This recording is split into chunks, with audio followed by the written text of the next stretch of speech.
One man is being victimized by our own government. One man whom they fear, yet whom millions love. One man who is willing to take the poison arrows of lawfare. One man whose voice has been taken away by a corrupt judge operating in a corrupt system. One man who has been ridiculed and insulted. One man who refused to back down. One man who refused to back down. One man who refused to back down. One man who stands between us and them. One man that wants to see America protected again. One man who wants to see America prosper again. One man who understands that a man is a man and a woman is a woman. One man who understands and protects the blessing of life. One man who wants to restore American exceptionalism.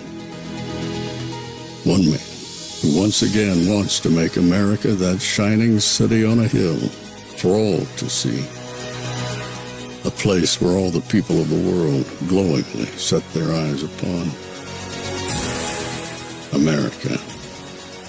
One man who unashamedly wants to make America great again. That one man is Donald Trump.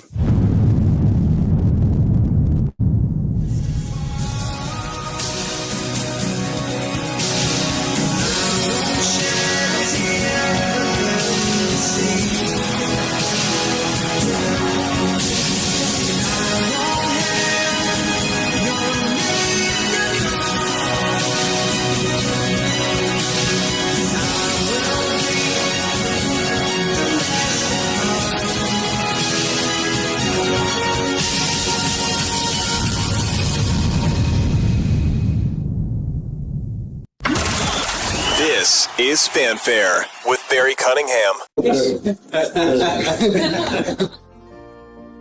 Very young man. Now he's just a young man. And he's done a fantastic job. Mr. President, it's an honor to have you. Thank you. You're doing incredibly for your country. And we appreciate working with you because you want to stop crime, and so do we. And it's very, very effective. And I want to just say hello to the people of El Salvador and say they have one hell of a president. Okay, and I mean that, and I know him well. I know him as a very young man, Marco, even younger than you. You know, he started pretty young. He'll always be younger. Young at heart. But I want to thank you for the great job you're doing, and I appreciate it. Thank you. Well, it's an honor to be here in the Oval Office with the President and leader of the free world. We're very happy, and we're very eager to help. We know that you have a crime problem and a terrorism problem that you need help with. And we're a small country, but if we can help, we'll do it. And we actually turned the murder capital of the world, that was the journalist call it, right? Murder capital of the world, into the safest country in the Western Hemisphere. And, you know, if sometimes they say that we imprison thousands, I like to say that we actually liberated millions. So, you know, like, it's very good. Who gave him that line? Do you think I can use that? Yes. Yes. And in fact, Mr. President, you have 350 million people to liberate. You know, but to liberate 350 million people, you have to imprison some. You know, that's the way it works, right? You cannot just, you know, free the criminals and think crime's going to go down magically. You have to imprison them so you can liberate 350 million Americans that are asking for the end of crime and the end of terrorism. And it can be done. I mean, you're doing it already. So I'm really happy to be here, honored, and eager to help. Well, we had a terrible thing happen. We had an administration that allowed people to come in freely into our country from not only South America, but from all over the world. We were a great country, but we had stupid people running this country. And I can say it, what they've done to us at the border should never and can never be forgotten. It's a sin what they did, and you are helping us out, and we appreciate it. Thanks. Actually, what you're doing with the border is remarkable. You have dropped, 95%? It's incredible. As of this morning, 99%, 99.1% to be exact. Why are those numbers not in the media? Well, they get out, but the fake news, like CNN over here doesn't want to put them out because they don't like putting out good numbers. They only like putting out because I think they hate our country, actually. I have a great relationship with this man. I have the best relationship with him. We've known each other. I've known him since he was a very young man, as I said, very, very young, and I was impressed. I said, look how this guy is. In fact, you sort of look like a teenager. You look like a teenager. I said, what kind of country is this? He grew up well. But what about the human right for women not to be raped? I mean, what about the human right of kids to play or to be free or to go to the park? And what about the human right to live? Or the human right to walk in the street, right?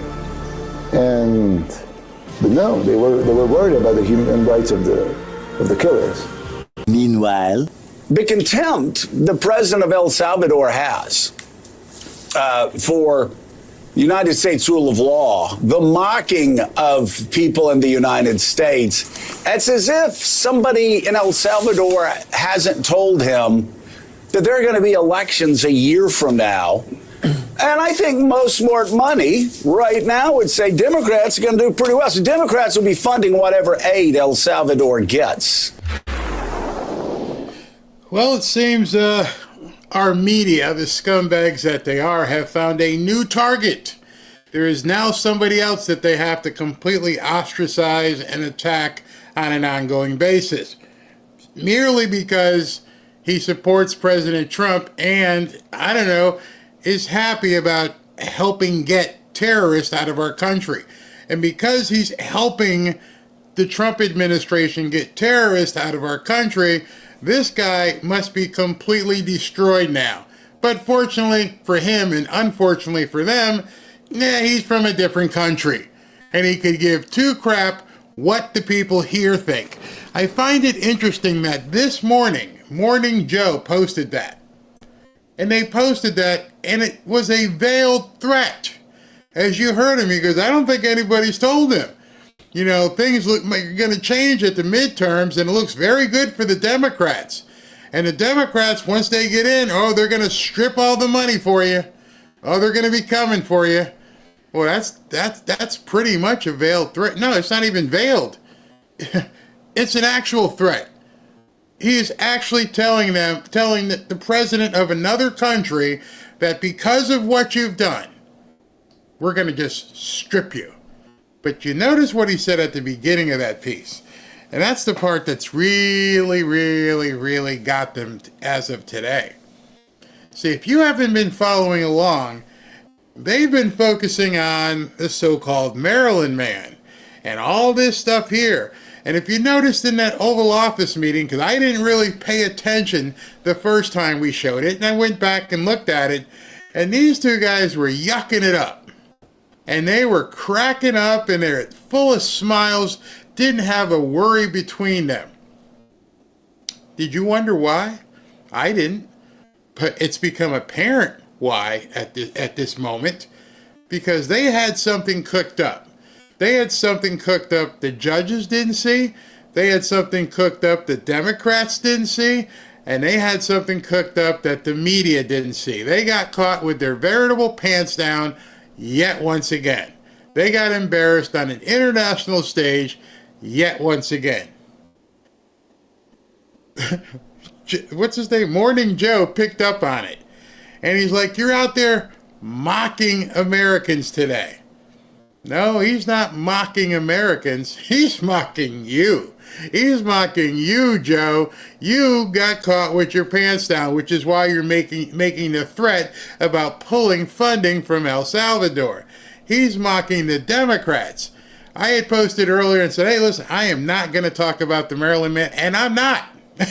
I am not talking about the Maryland man. I'm talking to you about Nayib Bukele. I think I said his name right. And the epic moves that were just made, that if we had an honest historian, they would say this was epic. This we couldn't have foreseen this coming. And it seems like the Democrats just walked right into a bear trap and got it completely slammed on them. I want you to look at something, and I had posted something earlier, but where is that? Okay, I want you to look at the word. A lot of people use the word, but they may not be using it enough, or the actual definition of it. And I'm going to bring it up right here pretty quick so you guys can take a look at it. And I want you to look at something. Because people use it in vernacular when they're talking about all kinds of different things. But do they really know what they're talking about when they say it? So I'm going to show you. I'm trying to get the size of the window correct so you guys can see it without it being... Okay, here we go. Where is it? Okay. What is checkmate? When a king is attacked, it is called check. I'm not saying President Trump is a king, but let's metaphorically say he's the king. A checkmate, also known as mate, occurs when a king is placed in check and has no legal moves to escape.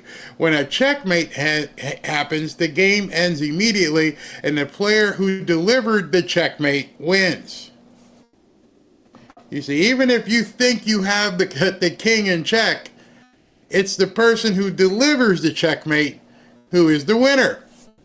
And so at this point, it appears that President Trump, with the help of President Bukele, have put the Democrats, the media, and the judges in check. Mate. It's over. Game, set, match, over, done. So I'm going to show you what happened. Many of you may have seen it on X and wondered to yourself, because I even had people asking me, what's the big deal about what took place in El Salvador? Well, if you're not familiar, in El Salvador, you know that the senator from Maryland flew all the way down there, demanded to see the Maryland man. He was not going to leave, and the vice president of El Salvador said, nope, can't come in, almost like the Wizard of Oz, come back some other time. And then all of a sudden, we saw this, and this popped up, and many people, I probably had 6 or 7, 8, 9, 10 people. Barry, what does this mean? How could he cave like this? And I just kind of got a smile. I just kind of like, okay. So what he did, it says, he is miraculously, and this is from the president of El Salvador. I want you to read this. The president of El Salvador put this out. Maryland man has miraculously risen from the death camps, in quotation, because that's what our media was saying, and torture, which is what our media was also saying, and he's now sipping margaritas with Senator Van Hollen in the tropical paradise of El Salvador. And they actually have a picture of him drinking a margarita in a beautiful location with a terrorist. A terrorist who's sitting here looking none the worse for wear. He's perfectly fine.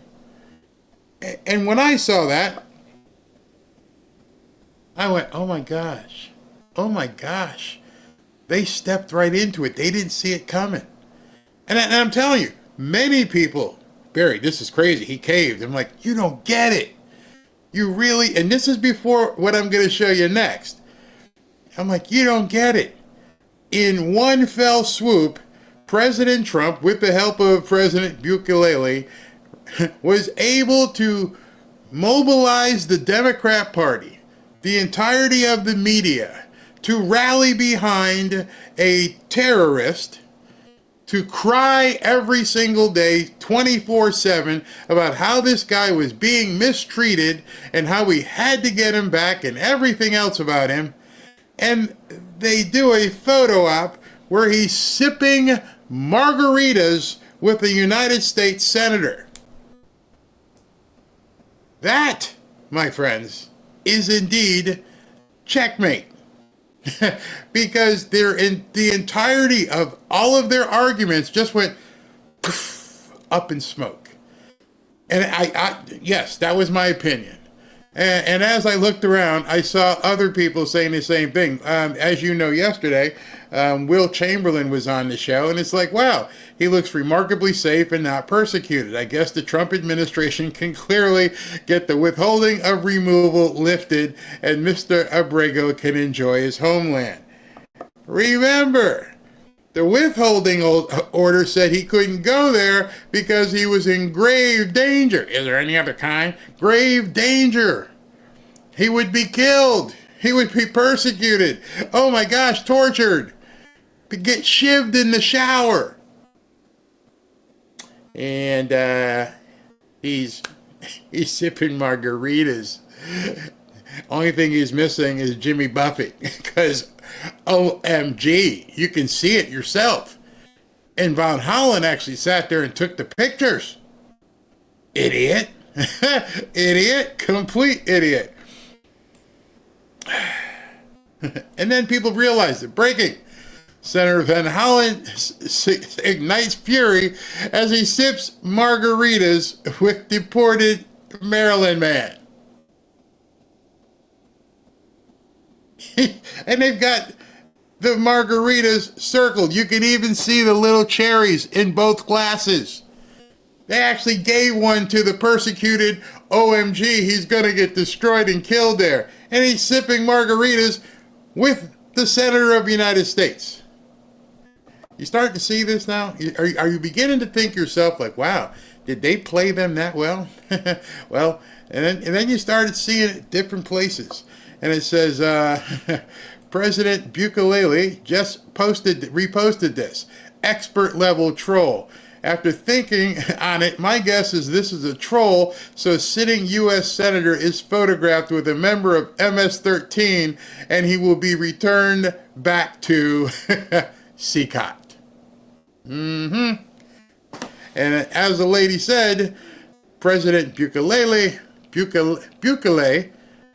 reposted it. And so that should tell you, this looks like it was a planned, choreographed op against the Democrats in the media. Shipwreck Crew, who's a lawyer, used to be a prosecutor, I believe, says President Bukele is going to torment Judge Zinnes and the rest of the judiciary. He's now doing it for the spectacle, and they have only themselves to blame. He is basically rubbing it in their faces right now. And I'm sure he and President Trump had a good chuckle about all of this. Let's show them. Let's do this. Think about it. There's no place for them to go today. This is epic on a grand scale, and this is all over. Nayib Bukele should be writing for the Babylon Bee. That's how good he is. Troll master. So now you're seeing it happen over and over again. People are starting to realize it. It's absolutely crazy. Then my phone started going off at about 6 o'clock this morning. And they're like, Barry, did you see what happened? And I'm like, no. So I posted this, 10 o'clock last night. Then I went to bed, and at 6 o'clock this morning, my phone started going off. And I just reposted what President Bukele said, and I put, they call this checkmate. And I looked around, I'm probably pretty only one person who put that. I said, this is checkmate.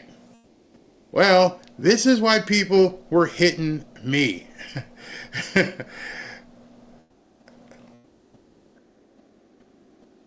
you can see the president of El Salvador retweeted, reposted what I posted. You can see Nayib Bukele reposted, and then he responded on the bottom, I love chess. Game over. Game over. And everyone's texting me, and I'm like, what? What's going on? Did you see X? Did you see your post? No, I don't go back and check my old post or anything like that. I don't know. What happened? The president of El Salvador reposted you and acknowledged what you said, that I love chess. And I looked at this morning and I went, OMG, I love chess. And then I had somebody from the media reach out. I'm like, whoa, hey, pump your brakes. I just posted something. I have no relationship with him. I have not spoken with him. Wink, wink. You need to call me. Call Ashley. We need to get you on the show. President Bukele, please. I promise I'll say your name right. Okay, shameless plug. Give us a call. Boom. Absolutely boom. And in case you missed what he wrote, now that he's been confirmed healthy, he gets the honor of staying in El Salvador's custody. And that was after the other one. You're done. There's no need to talk any further about the Maryland man. Scream from the mountaintops. Do whatever you need to do. Go on MSNBC and CNN. I don't care. I am not talking about the Maryland man ever again, because it's over. Checkmate. Put that in your pipe and smoke it. And I hope you see how this all came about. It's their fault. They're the ones who blew this up. They're the ones who decided that they wanted to make this a huge deal. And now it's egg on the face, and they probably think to themselves, what did we do? What did we do? Why did we go down there? Why did we have Senator Von Holland do it? Dude, did you not think about it? That there were people with cameras all around you, and these people all around you were watching you sip on margaritas with this perfectly healthy, in pain, not tortured dude. Game over. And with that, I'd love to hear what some of you guys say. Great job, Barry. I didn't do anything. I just happened to just post it, and this guy responded. I'm like, I didn't know. What to say? Now they got to find something else to gaslight. Yes. Now they'll run and scurry to something else. And you heard what Morning Joe said. You're mocking us. Yeah, we're mocking you. All of us collectively are laughing at you. We're laughing. You've seen the GIF. We're laughing now. You look like morons. There's no place to hide. He just exposed you. Be mad at Trump. He just exposed you. This game over. Game, set, match, checkmate, done. Man. Well, it's not me. Thank you, but you guys are saying congratulations. I didn't do anything. I just posted what I saw. I'm like, hey man, you're done. I'm pretty sure this is it. All right, so it was 9:59 last night, and I'm like, hey, I see it. I'm going to bed. Done. I got nothing else. That was my post right here. And I just wanted to bring it up today, and it wasn't for any pat on the back or to, man, that light's bright today, or to say anything that was going to cause people any consternation. Let me turn this light down. Ooh, that's awful bright today. One second. Better, much better. Whew, that was bright. So it wasn't, as you can see, it wasn't anything I did. I just recognized what I was seeing. Many of you may have recognized what you were seeing. He just confirmed it. He just went, yep, I love chess. Which means that any of you who have played chess, just think about this for a second. Any of you who have ever sat down and actually played chess, when you play chess, you are planning moves way in advance. It's not like you just sit down and start moving buttons. You're like, if they move this, I'm going to counter and move here. And there's different strategies. Okay, if they do this, I'm going to hook this. I'm going to do this. So when you're comparing things to a chess match, and people have talked about Trump doing 3 and 4D chess, it's not as simple as sitting down at a board and playing.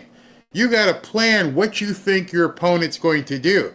So using that vernacular and aligning that with the ideology of chess, that tells me that President Bukele and Trump planned out this entire scenario. Once they set the hook and they saw that they were going to jump all over this, I don't know if they planned it when they first shipped the dude over there, because I don't know. And if he's that good, if they plan to say, okay, here's what we're going to do. We're going to ship this guy to El Salvador. When they see that he's going to go El Salvador, they're going to scream bloody murder. They're going to scream. They're going to sue. They're going to go see Judge Boasberger. They're going to do everything. Then the media is going to jump on this 24/7. And I need to let the American people see that the media and the Democrats are more willing to stand up for this guy than for them. Let them kill themselves.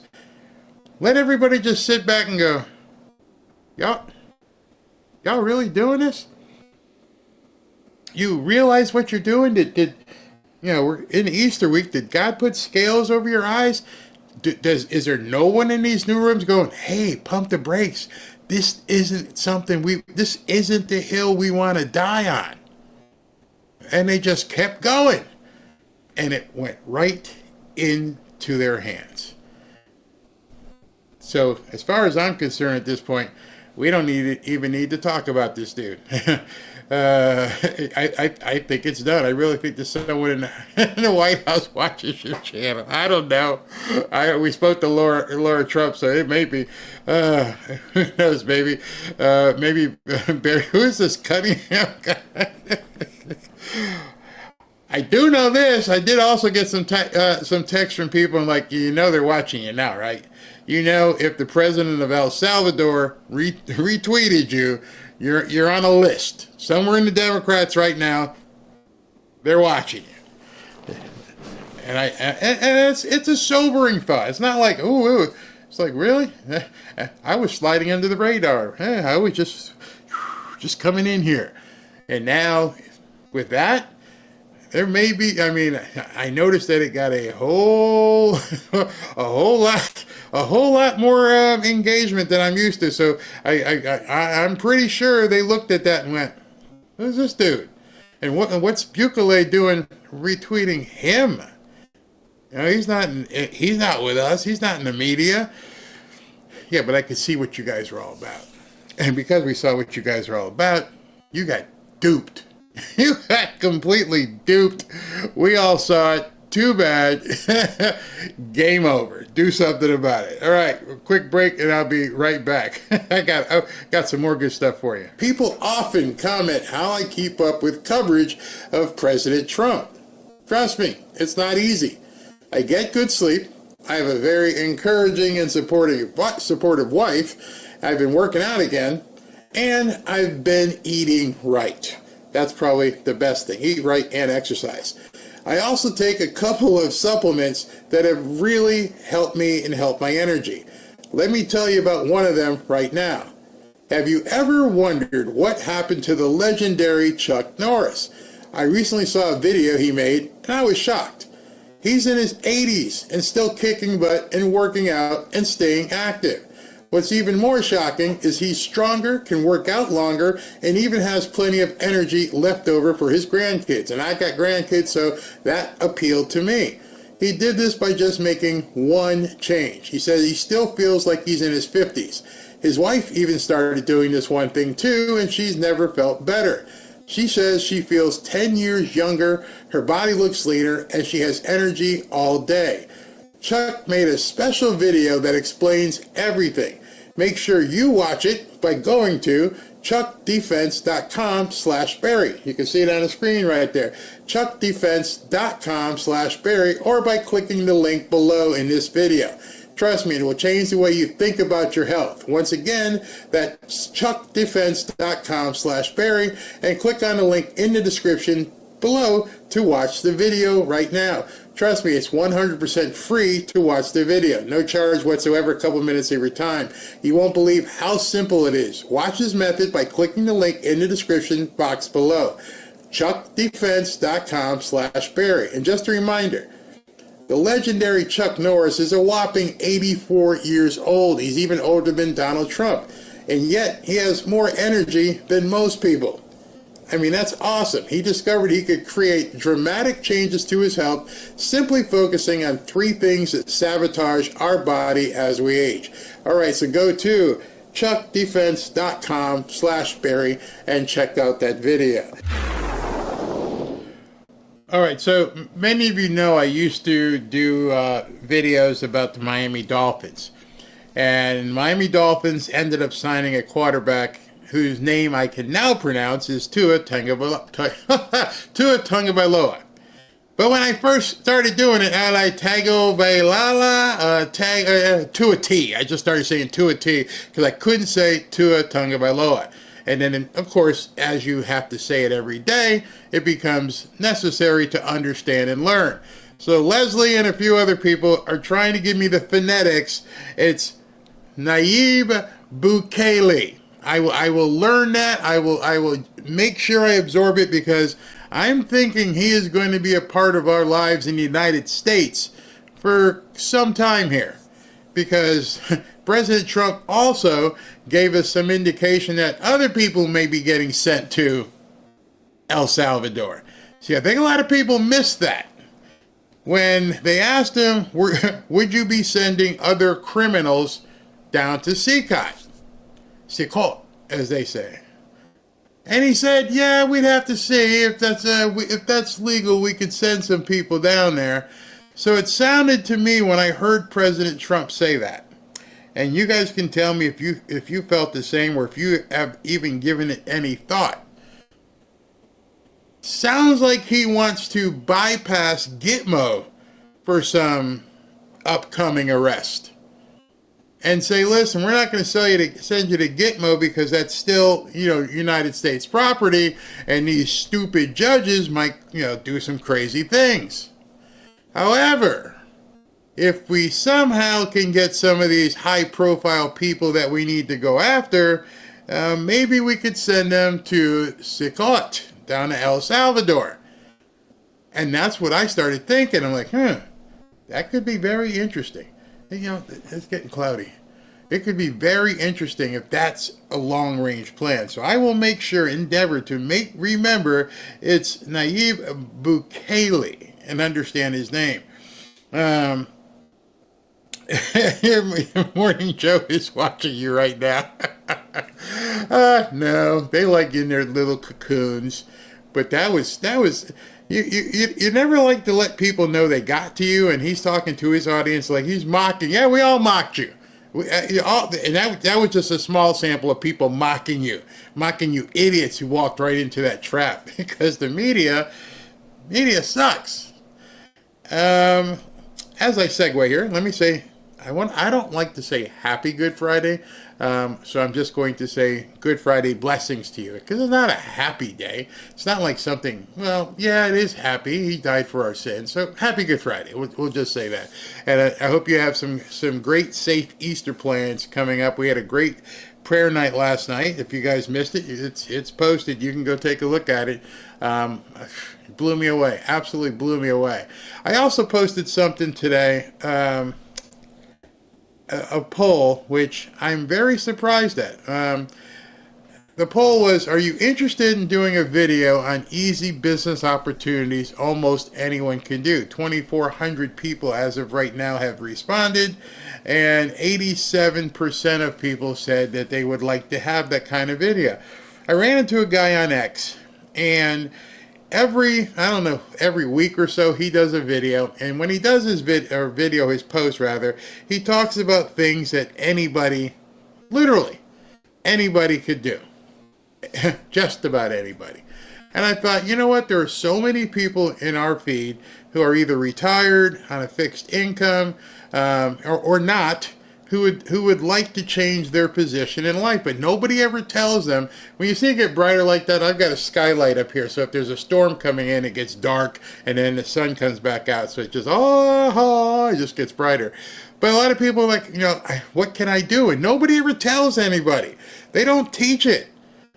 And so what I'm going to do tomorrow on a Saturday, since it's Holy Saturday, probably won't be a whole lot of news going on. I'm going to spend some time, and instead of going through I'll have some political stuff, but instead of going through all political stuff, I'm going to take you guys through 10, maybe 20 different businesses that you could start sitting at home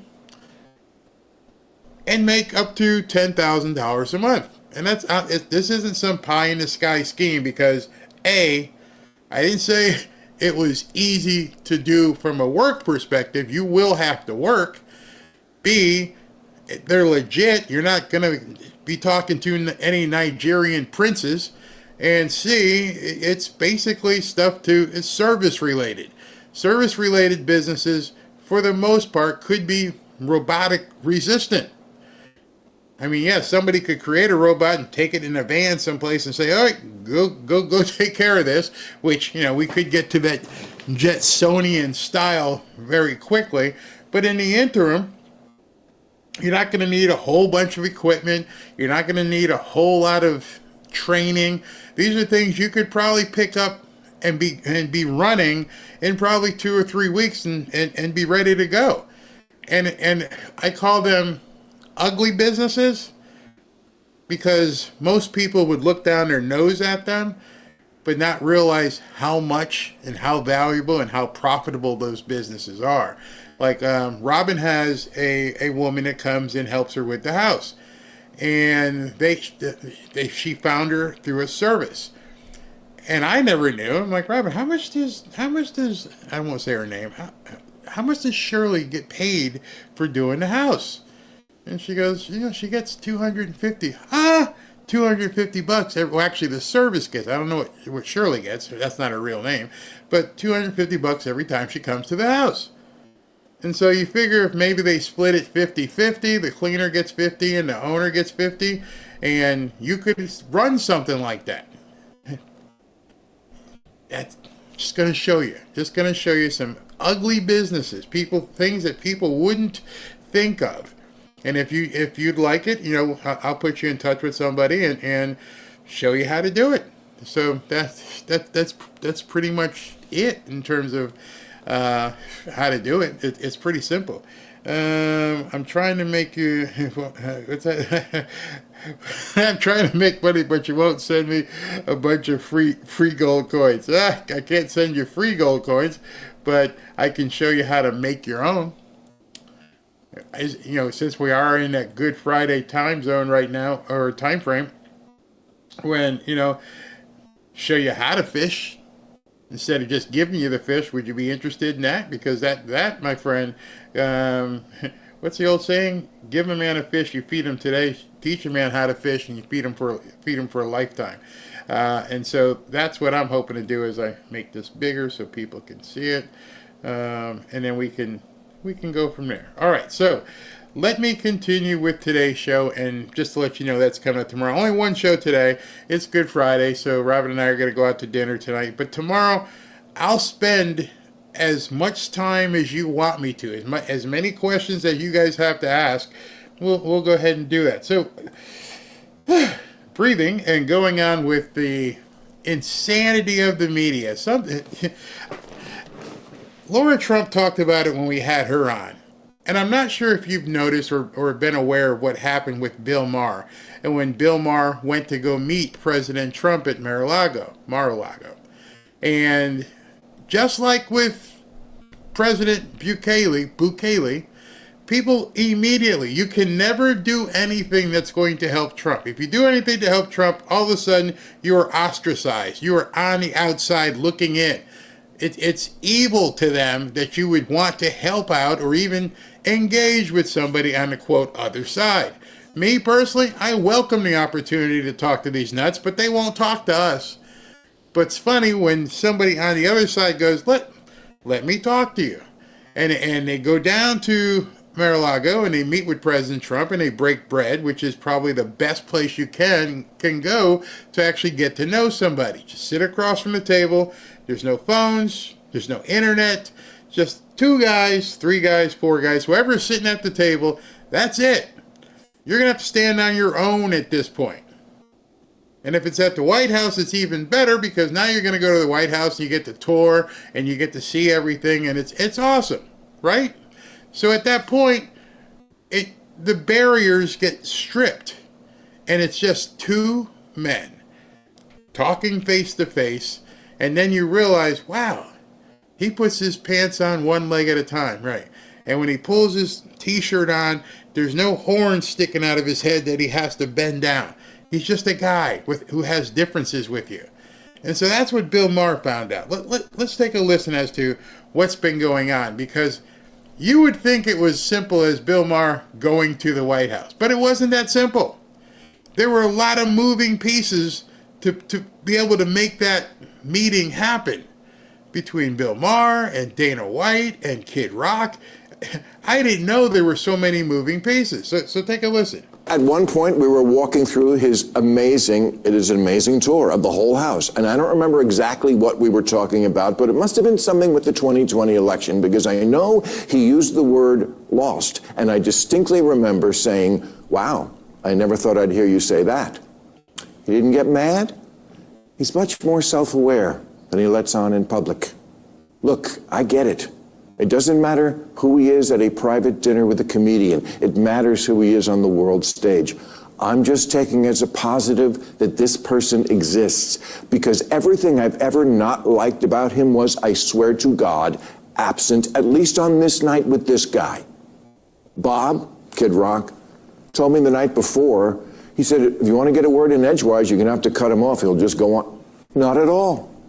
I've had so many conversations with prominent people who are much less connected, people who don't look you in the eye, people who don't really listen because they just want to get to their next thing, people whose response to things you say just doesn't track, like, what?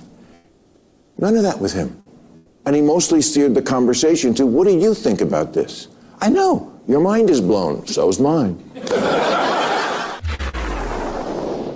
If you ever had one of those meetings, did you ever meet someone that you thought would be hard to talk to, and then you get completely blown away by, oh, that wasn't hard at all? Because you're so used to prominent people. And, you know, my background in entertainment and my background with the advertising agency, I've met some really prominent, extremely wealthy people. And most of them have been nothing like the persona that you see presented in the media. Told you a story. I used to work for the advertising agency. The owner of the agency, billionaire, used to be a part owner of the Florida Panthers down here, has his own jet. We would just go on trips so he could go to a meeting. And I'm like, you know, people don't like you. Every time I get on social media, people don't like you. They're always saying you're this and you're that. But they don't know that you're a dad. They don't know that you're trying to be the best father you can be. Nope, they don't know that. They don't care. They don't even want to know. All they see is the hard exterior, somebody who runs a very ruthless business in a ruthless industry. And then I remember when I met John Schottner, Papa John. And everyone's saying thing, oh, he's a racist, and he's this, and he's that, but no, he's not. Okay? This is what the media paints you, and they make sure that everybody thinks that you're the same way. You're a racist. No, he wasn't. and when Papa John would call me on a Saturday morning, hey, how do we do? I'm like, who's this? It's John. I'm like, oh my God. One time Robbins answers the phone. Who is that? I'm like, it's Papa John? Just regular guys. They happen to have a lot of zeros in the bank account. And they're on television and they do things. And I can't tell you how many people, when I was promoting concerts, that were just the nicest people backstage. The nicest. quick story. Many of you may know that the band Matchbox 20. You know the big song that he sang with, Rob Thomas sang with Carlos Santana. Years after I met him. Well, he showed up at one of my shows and he was acting big crap, and I threw him out the venue. I don't care. Don't care who you are. Get out. Manager goes, he's had a bad day, blah, blah, blah. We all have bad days. Can we bring him back in? And he comes back in, nicest guy you ever wanted me. I'm sorry. I was having a fight, bad day. I apologize, I offended you. And I'm like, wow, you don't get that from entertainers. And, Doug Gray from Marshall Tucker Band. One of his bandmates passed away. Well, I shouldn't say passed away.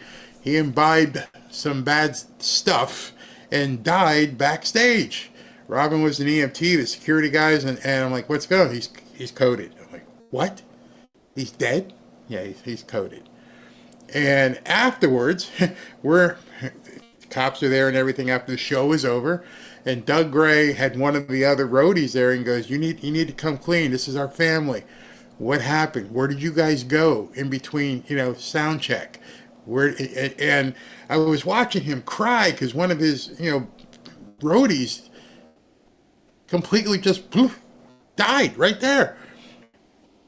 And I could tell you literally, don't get me started, I could literally tell you hundreds of stories about different bandmates and people I've worked with who from the front, people think they're on stage and their lives are great. And then when you get to talk to them, you figure out, wow, you got problems too? Yeah, we got problems too.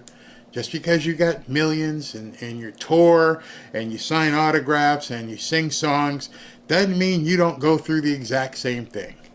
And one of my favorite guys that I ever met and had the privilege of doing business with a number of times, probably 10 or 15 shows with him, was Charlie Daniels. And to this day, Robin and I have a big picture of us backstage on a bus with Charlie Daniels. He's got the big hat on. He's got Robin's holding him. I mean, he's holding Robin like this, and just the most decent guy ever. I remember sitting down and talking to him in the back of the bus and saying, "Why did you change the lyrics to "The Devil Went Down to Georgia"?" Now, if you guys know that song, the lyrics were, "You SOB, don't come around here again." And he changed that to "Son of a Gun."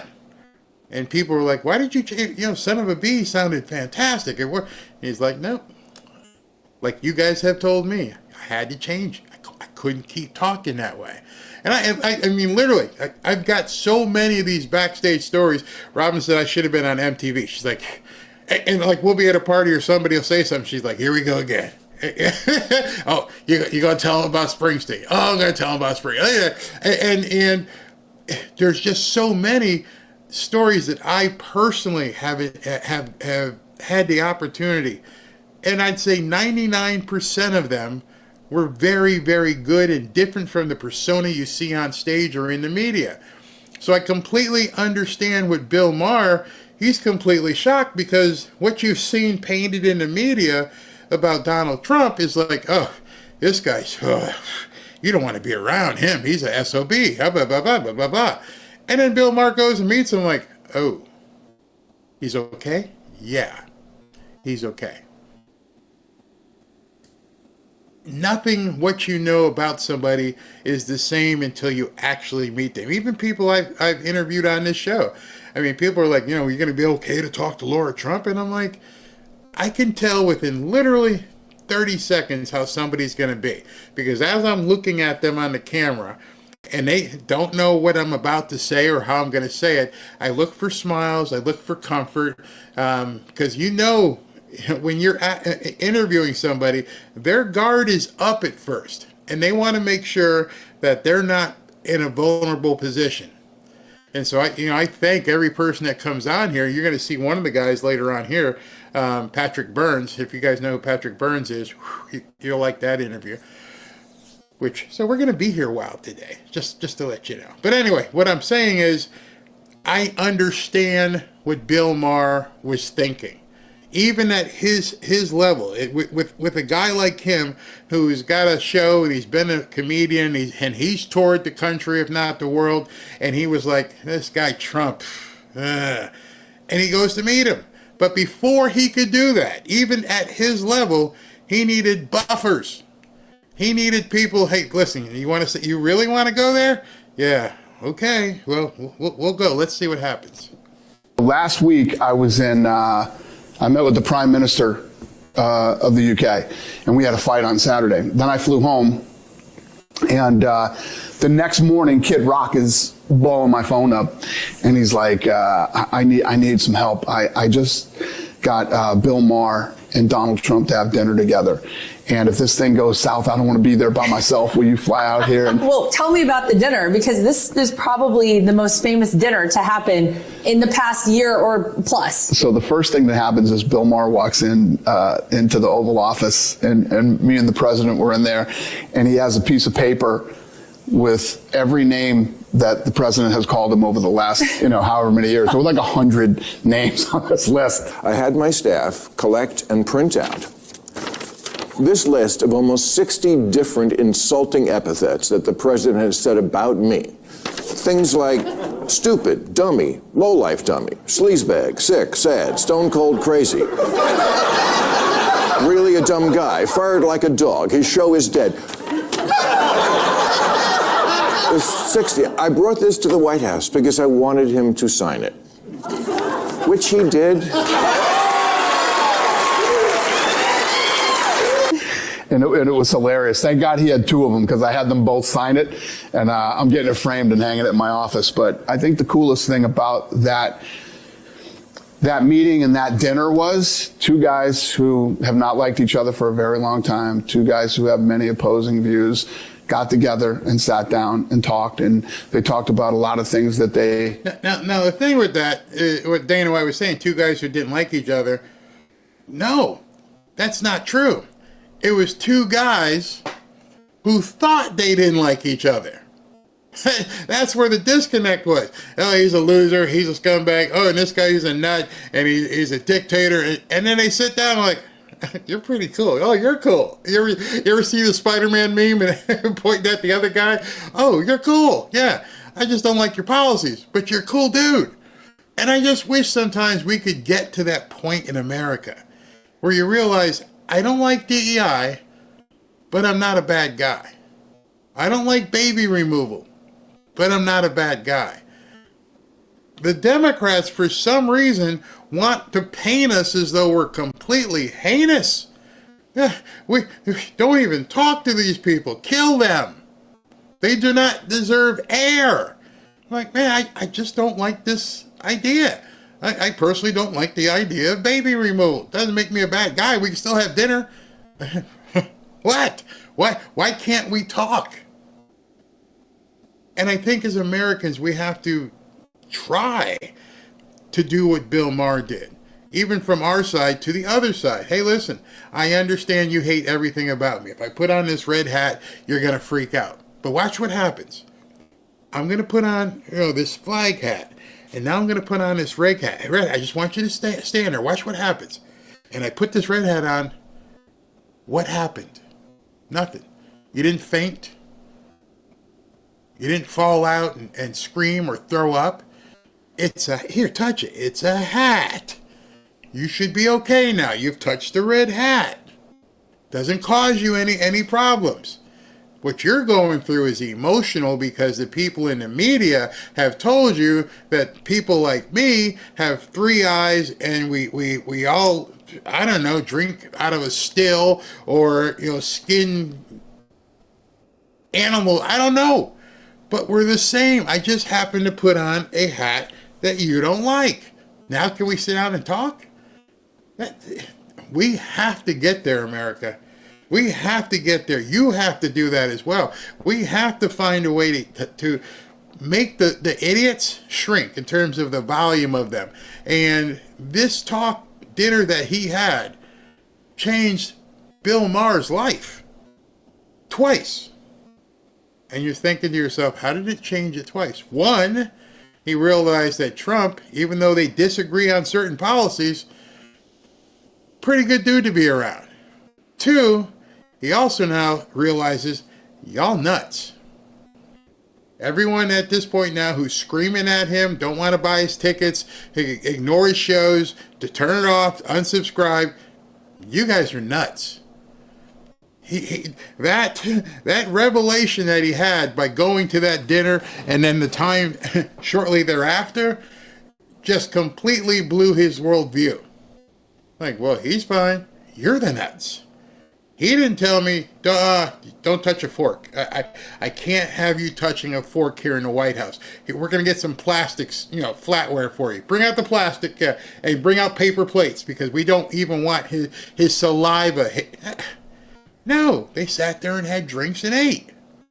And Dana White's sitting here laughing about it. It was fun. Agree on, and a lot of things that they disagree on. But Kid Rock and I always say, and you know this better than anybody, nobody walks into a meeting or a dinner with Donald Trump and walks out and doesn't like him. It's impossible. And if you say you don't, you're lying. You're lying. So Bill Maher walks in and he's like, first of all, the president is all over me all the time because I don't wear a suit when I go to these things. So Bill Maher walks into the Oval Office and he's like, there's no way in hell I was showing up without a suit on. And I didn't have a suit on. And Bill Maher looks at me and he goes, this is definitely from the Zelensky collection. As you're hearing this, what you're hearing is just a couple guys got together. One of them happens to be the president of the United States. All rich. Dana White, rich. Bill Maher, rich. Kid Rock, rich. President Trump, rich. But it's 4 guys just hanging out, enjoying themselves. And I think to myself, there are liberals in my family who I wish at this point I could reach out to and just say, just chill. Take a deep breath. We're good. I was good in 2015, right? Yeah. We could go to parties and stuff in 2015. What happened in 2016? Oh, I put on a red hat. And that's about it. At that point, you were dead to me. Why? What did I do different? How did your life change because I put on a red hat? How's your life different now because I do a podcast about Trump? Tell me. Because you can't. See, you're the crazy one. You have allowed people's political policies and somewhat their religious ideologies to make you think that we are evil people. When it's you. It's you who changed. I didn't change. Robin has lost friends. She has lost friends who just stopped calling. I'm like, well, what about, Shirley? She won't call me anymore. Why? Oh, she knows I'm a Trump supporter. Huh? The 2 of you were best friends. We went out to dinner. She stayed in our house. She slept right over there. Her and her husband, they slept down the hall. We broke bread. We went to restaurants. And then all of a sudden, Robin grew a second head and a tail. And it just kept happening. She lost another friend. I lost a friend who I had been talking to probably for 20 years. Poof, gone. And I'm like, I didn't change. There's nothing different about me. I lost some weight. I will continue to do that. But it's you, not you who are freaking out. That's a pretty good start. That's a good start. way to start. It was hilarious. It was funny. It was fun. There was a lot of really good and smart conversation that went back and forth between him and the president. And Kid Rock and I just sort of sat there and let those two have their time together. Wow. It was awesome. I wonder if you have a person like Bill Maher come out of a meeting with President Trump and it's all very positive. It kind of feels like, maybe we're heading towards a place, Dana, where this country can unify. If those two can get in a room together and get along, does it give you hope? But that's what... Now, before he answers, I would have a question or response to Laura. The response is both parties have to be willing. You see, you couldn't have dragged President Trump into that dinner. You couldn't have dragged Bill Maher into that dinner. Both of those two parties had to have said, yeah, okay, I'll sit down with him. And that's what it's going to have to take, the willingness. The willingness to say, yeah, I'll sit down with Rachel Maddow. I'd love to sit down with Rachel Maddow. Seriously, I would. Keith Olbermann, I'd love to sit down and have dinner with you. I'd go in going, okay, this guy seems nuts. Is he really this nuts? I just need to confirm it. Are you really this nuts? Because I know how I would start a conversation with Keith Olbermann. Because one of the things people like to talk about themselves. Because I would don't even start with politics. Hey man, I remember back in 1986 when you were covering the Red Sox and the Mets during the World Series, and it was blah, blah, blah, blah, and you were awesome on ESPN. What made you stop going on ESPN? Get him on, don't talk about it. And then 10 minutes later going, see, we're fine. Even though I have a red hat on and you're crazy bat poop crazy with TDS, as long as we don't go there, we're good, right? So you're telling me as soon as I start talking about this dude, you're going to lose it. Well, maybe we don't talk about that. And that's how I think we can come back together. Keep your ideology. I mean, think about it. As you're watching Dana White here, this is a perfect analogy. As you're watching Dana White, he has a business. And I'm not even talking about MMA. He has a business. The slap, I forget what it's called, where two men stand across from each other and slap the ever-living crap out of each other.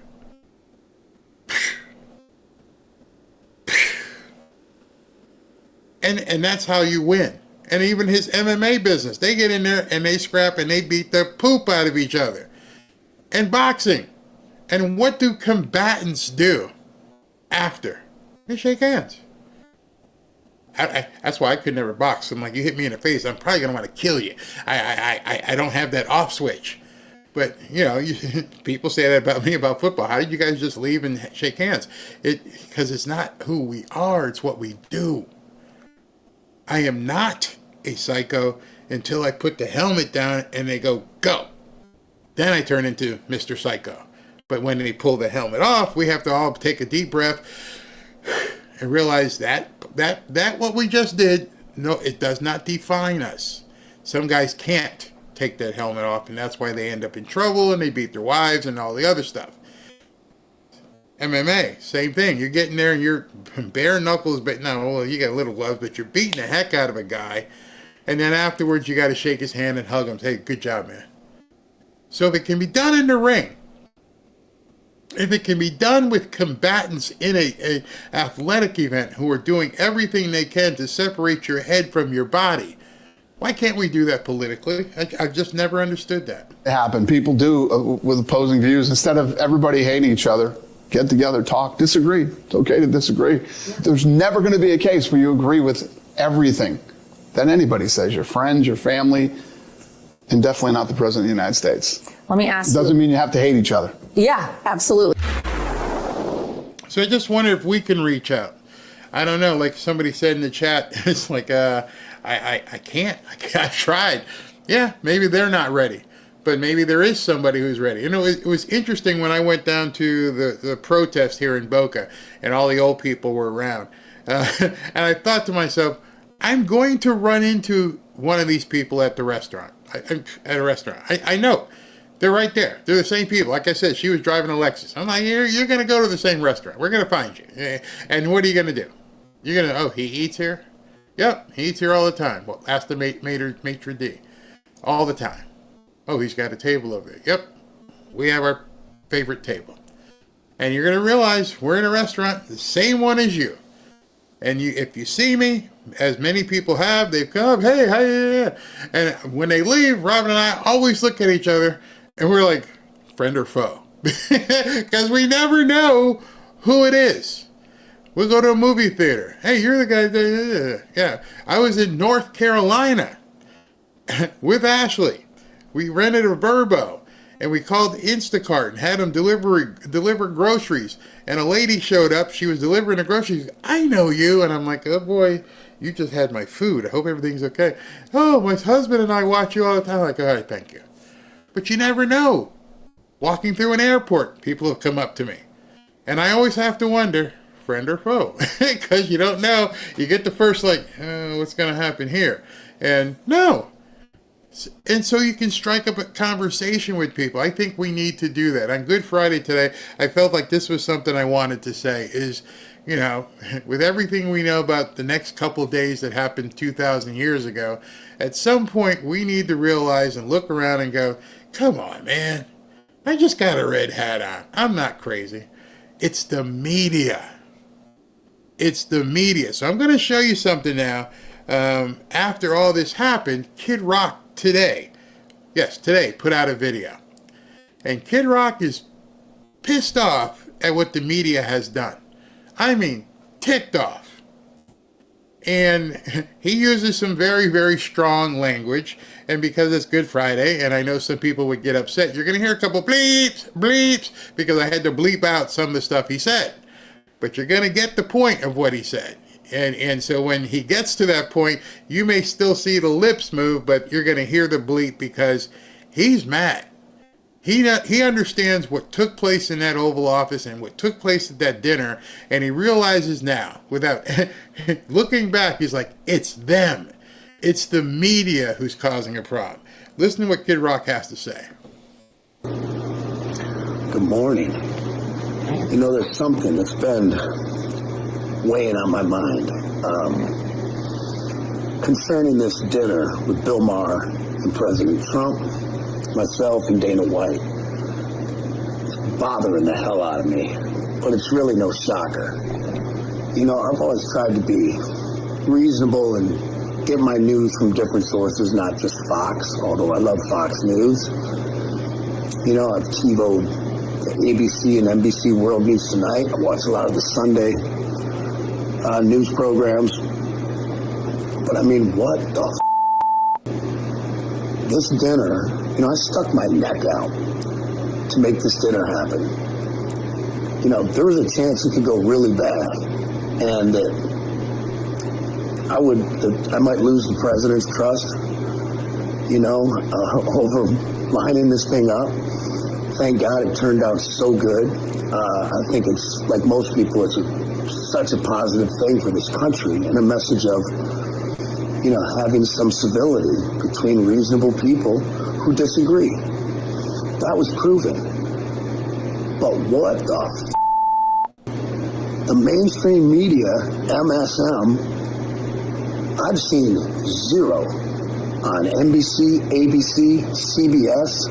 I don't think I've seen anything on CNN.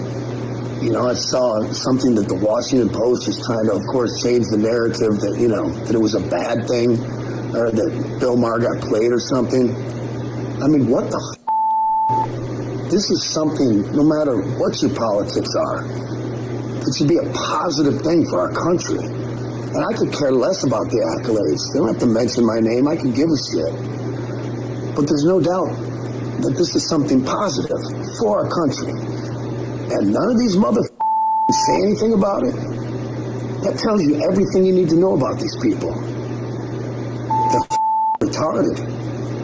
I mean, I'm done with them. I'm not in this cancel culture, boycott, bullshit. You do what you want, but until there's some changes at these places at the highest levels, people who run these news organizations, and you anchors too, who report this news, because there's nothing but puppets.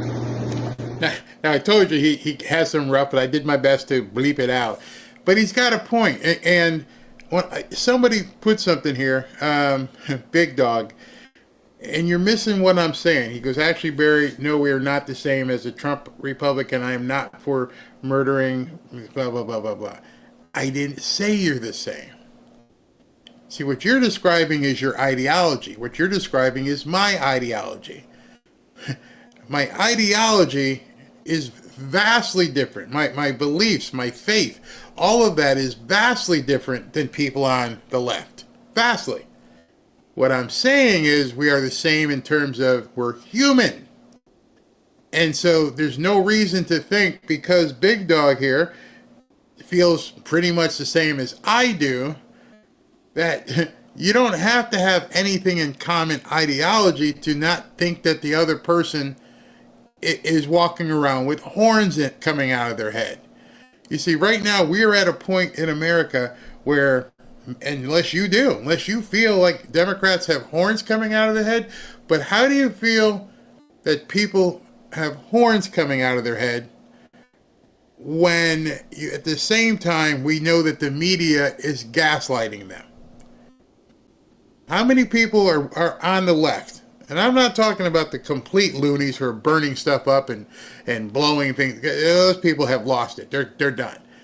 But the masses who think that Trump and you and me, that there's something wrong with us because we want to have this, and this. How, if you blame the media for gaslighting, if you blame the media for doing a psyop, and then blame the media for all of the MK Ultra seemingly like activities that they do, is it possible that these people have become victims, some of them have become victims of their surroundings, environment, the people they talk to, because they never get to see the truth of who we are and what we believe, and that although we may believe... On my shelf right there, I don't know if you can see it, right there. Let me just tell you something. And there. Right there. There are two hats. One is a Boston Red Sox hat, and the other one is the New York Yankees. All my life, and I'm talking about since the time I was 6 or 7, all my life, I have sports hated anything to do with the New York Yankees. You're a Yankee fan? Don't want nothing to do with you, theoretically. And how can I say theoretically? Because I can't be a hypocrite. Because it was so funny when Robin and I met, and some of the things that she liked and I did. I don't like fondue, and she loved fondue, and I'm a hard rocker, and she liked disco, and I'm like, come on. Hey, want to go to a baseball game? Yeah, who's playing? The Yankees and the Red Sox. Cool, let's go. I got to stop at the store and get a Yankees hat. What? What? What do you mean? Oh, I'm a Yankees fan. Talk about some cognitive dissonance right there. The woman you love wants to put on a Yankees hat. I'm done for... Maybe it's time to go see the lawyer now. You're a Yankees fan? Yeah, I'm a Yankees fan. So if I could get over a lifelong loathing of people from the Bronx who like the New York Yankees and actually marry one and have been married for 32 years because she's a Yankees fan, I know that we could talk about things that just we don't have in common with other people. That's all I'm saying. You sit there and read off your prompter or call yourself a journalistic reporter, this, that, and the other. You have no backbone. You know, most of you know this is a positive thing that really helps our country out, but I guess it paints President Trump in some sort of good light. So you're like, no, we're not going to report on it. And I mean, that goes, I haven't even seen anything on the local news here in Nashville where I live. And I can only assume that comes from the top. So they're sitting up in your high offices making these decisions that do nothing but hurt and divide our country. In my book, you motherfuckers are public enemy number one. God. So there. I got it off my chest. I had to stop here because somebody said something here in the comments. I want to make sure you understand it. All right. Sorry, Barry. There's no way I could ever date, let alone marry a Democrat. I did not say she was a Democrat. No, she's full on MAGA. No. I said she liked the Yankees. That's the big difference. Although, it's pretty much how I feel about the Democrats too. But in any event, just want to make sure you understood that. I think I'm 1,000% right on this. So, mainstream media, I'm going to refer back to a very old song of mine, Devil Without a Cause. When I say, F*** all you hoes. Have a great day. How dumb. It's the media. It is the media. And They're the ones who are evil. Today, I think I told you, President Trump was speaking as he was doing the thing with, what do you call it, swearing in Dr. Oz, which, by the way, I think it was his granddaughter who got sick in the Oval Office and they had to cut things. So that's what it was. I saw his daughter, with her hand over the mouth of the granddaughter, so she got sick, or she must have eaten something, or whatever. But in any event, I hope the little girl is okay. But it's the media who causes all the problems. It's the media who has the agenda. It's the media since 2016 has done everything to make sure that chasm is never crossed. It could stop right away. It's them who have done this. Everything you see on CNN and MSNBC, it's just venom. And some people don't have the anti-venom. Whether it's Christ or anything else, they keep getting poisoned. And it's insane. I mean, Glenn Beck's going to tell you about something he found, and it just never ends. And it seems like we're the ones on this side and go, wow, you people, stop watching them. Stop listening to them. They're poisoning you, and it probably will kill some people. You saw Keith Olbermann, his hair is bright white. You've seen, what's her name, Rosie O'Donnell. They look like crap. You cannot walk around just being angry and obsessed with everything. You know, Robin and I are going to go to dinner, and then we're going to go down and I'm going to play some poker tonight. Going to have some fun. And I don't know who I'm going to be sitting with at the table, but I know one thing. I'm not going to turn to him and go, okay, before we start this, all right? Any of you people here vote for Joe Biden? Just let me know right now. No, nobody's going to do that. We're all going to sit there and look at our cards and play our little penny ante stuff that we're going to play. Just have some fun and smile. These are the ones who are going out there and burning Teslas and crossing X's and into them and jabbing. Who wants to do that? And how are they doing it? They're doing it because they're being ginned up. Listen to what Glenn says here. Is our political and media culture. Well, I'm about to show you. After President Trump and Vice President Vance repeated the figure of 90,000 American factories that have closed in the past 30 years since NAFTA went into effect, the media raced to their fact-check mode to find out, is that number accurate? Here's an example. CBS reported, well, actually, the number 90,000, the number relies on data from the U.S. Census Bureau, and that was updated in 2021, shows the actual number of factories closed since 1997 was only 70,500, which, of course, kind of buries the lead that America has lost somewhere between 70 and 90,000 factories over the last 30 years. That's the story, guys.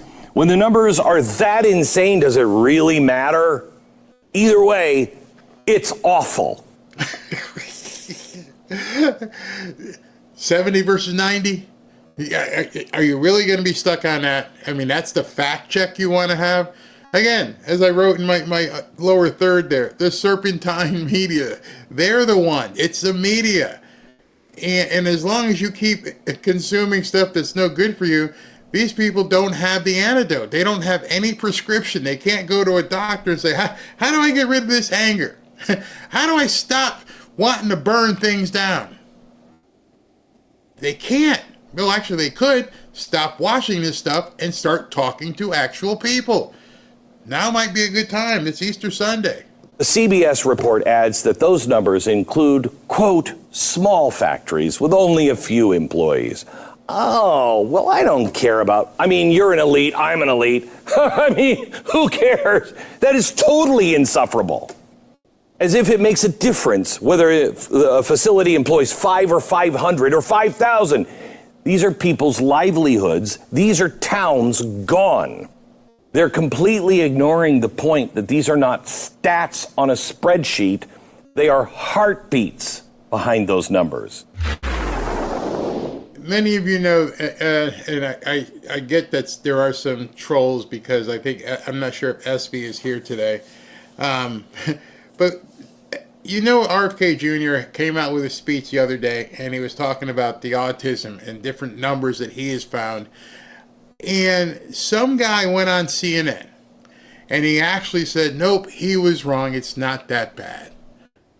And they keep downplaying stuff that's negative to Americans. And of course, the trolls eat it up. I don't know why. I don't know if they're paid or whatever. Somebody said there's more people watching on Rumble today than YouTube. So the Rumble thing kind of exploded because maybe everybody saw President Bukele retweet me and say, who's this guy Barry? He's crazy. We got to go attack his audience. Except they don't realize it's not an audience, it's a community. And you're not going to make these people go anywhere. So if you're hoping that you're going to make people stop, guess what? It ain't going to work. Just to let you know.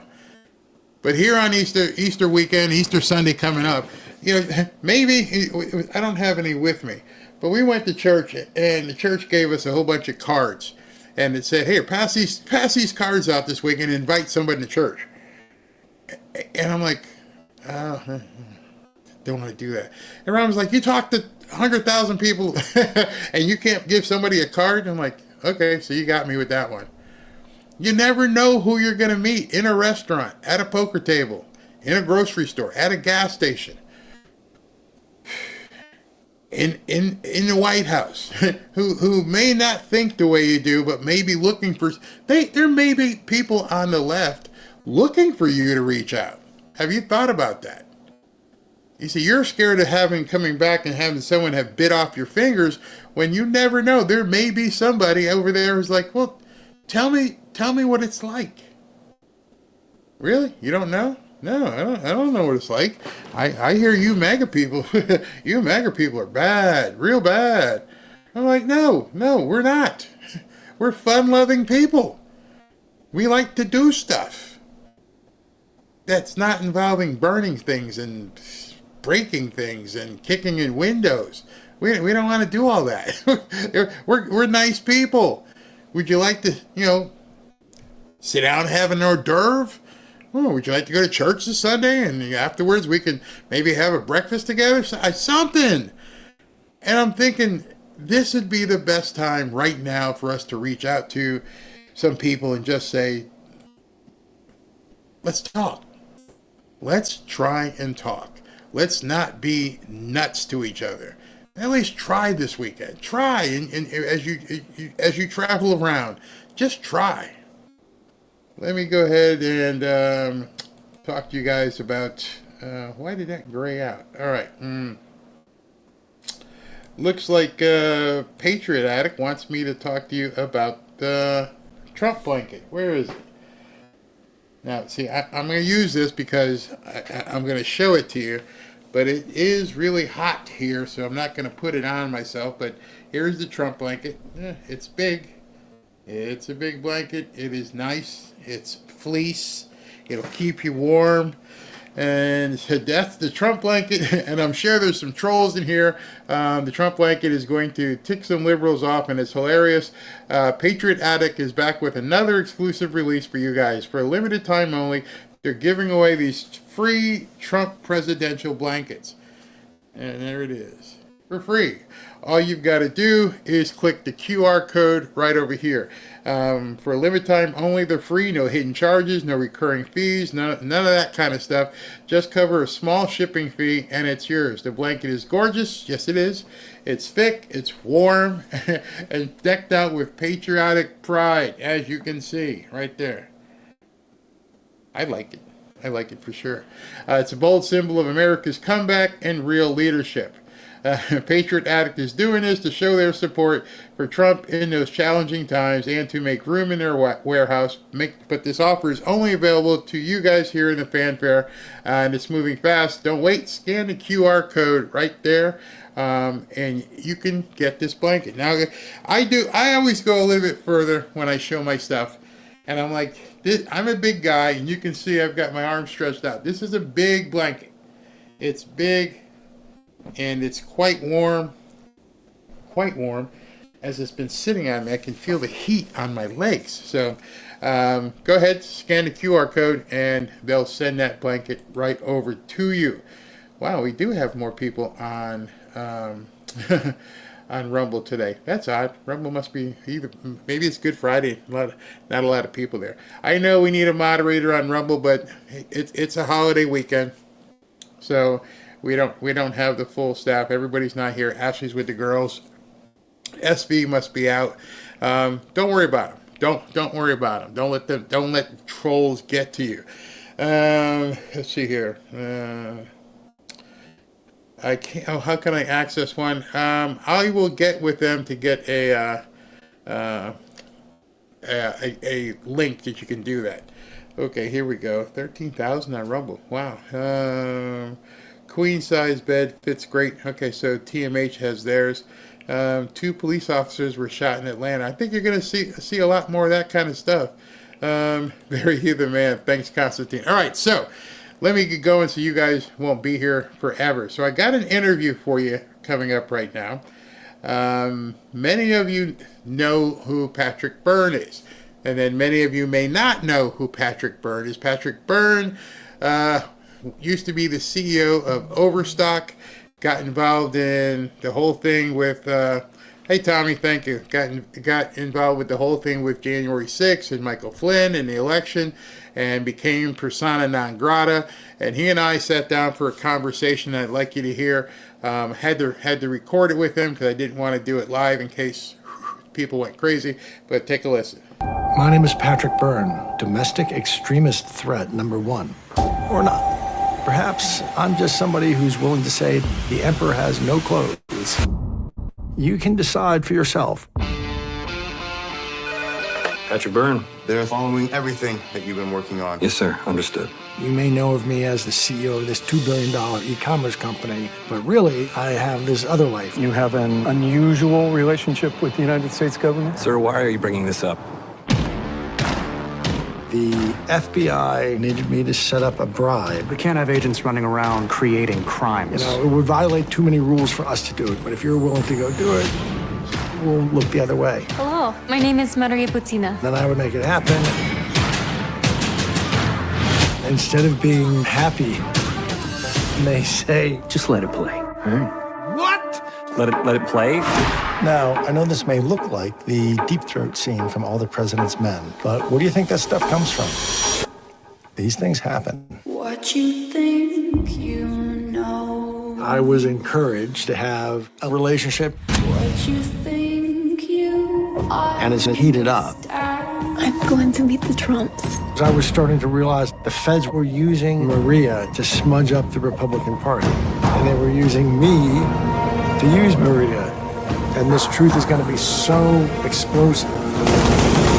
Erase every moment from your memory.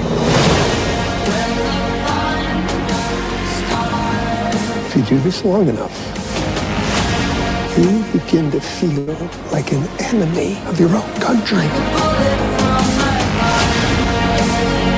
They're going to arrest this Russian grad student so they could say, no, there is an actual Russian at the center of our Russian collusion drama. A civilization all begins with the rule of law. And once that gets corrupted,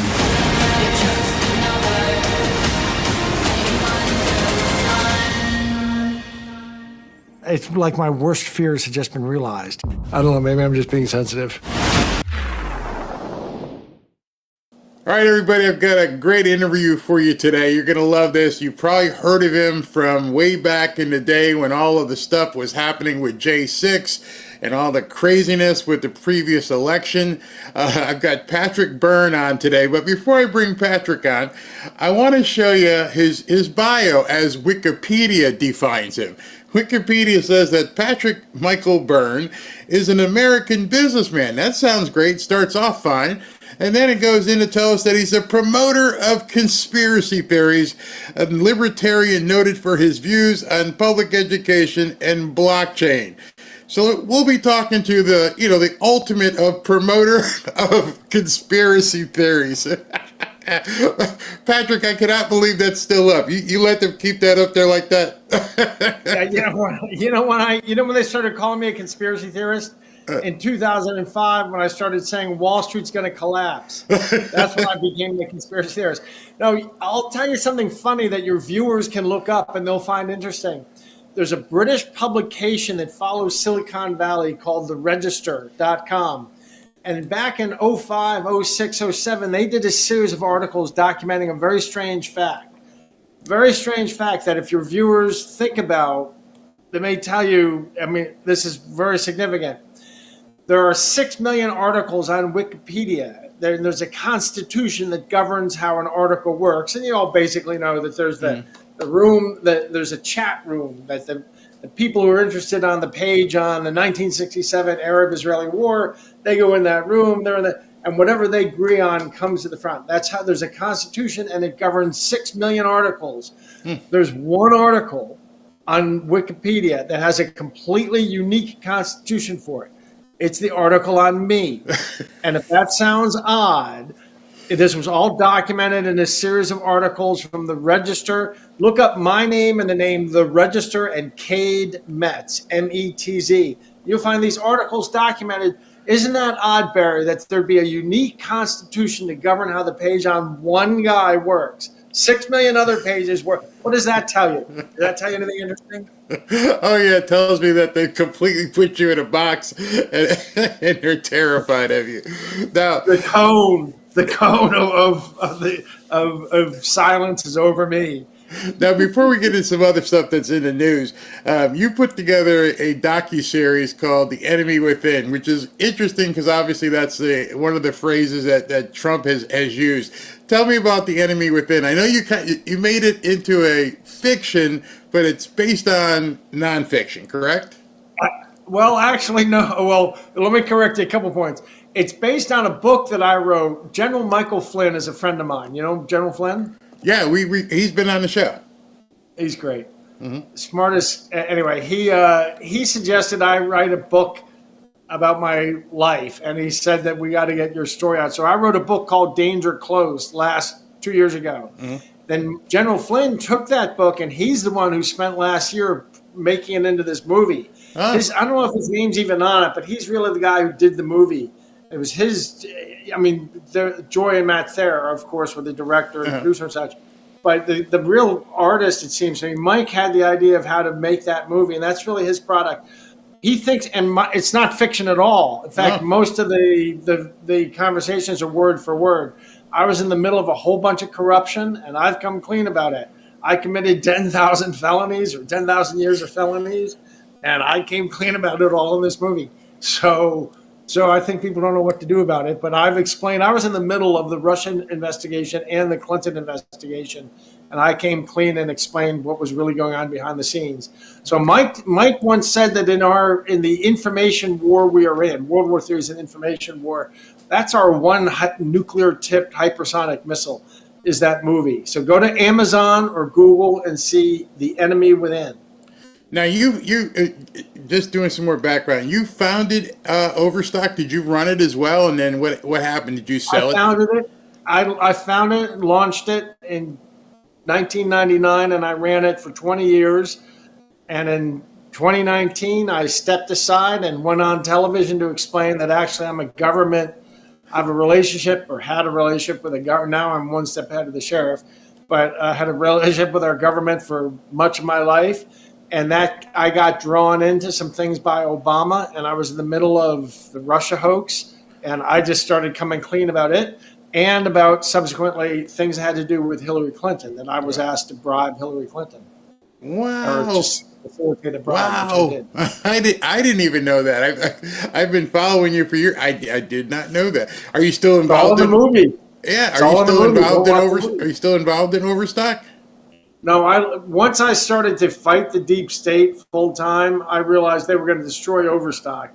In fact, there was strong evidence they were already taking steps they'd gone from holding a gun to the head of Overstock to actually tripping it up, hurting it, and as a way of getting to me. So when I left and sold absolutely everything, even though I loved it, that they would not have any reason to destroy the company to get to me. See, you have an interesting perspective, probably close to what Jeff Bezos can say, and you probably were right in it. Tell me if I'm wrong.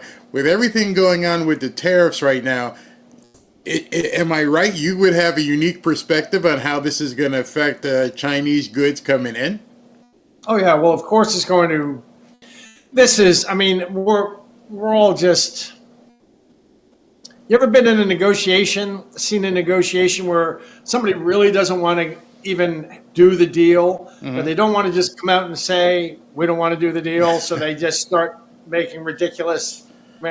What Trump is doing shows me that he correctly is just saying we can't, the age of globalization is over. And listen, I'm Mr. Milton Friedman. I'm Mr. all about trade. But what we have learned in my lifetime is that in a global trading system, such as we've been guaranteeing since World War II ended, we get taken advantage of. I mean, we had some advantages. Our currency was the reserve currency, so that gave us an advantage.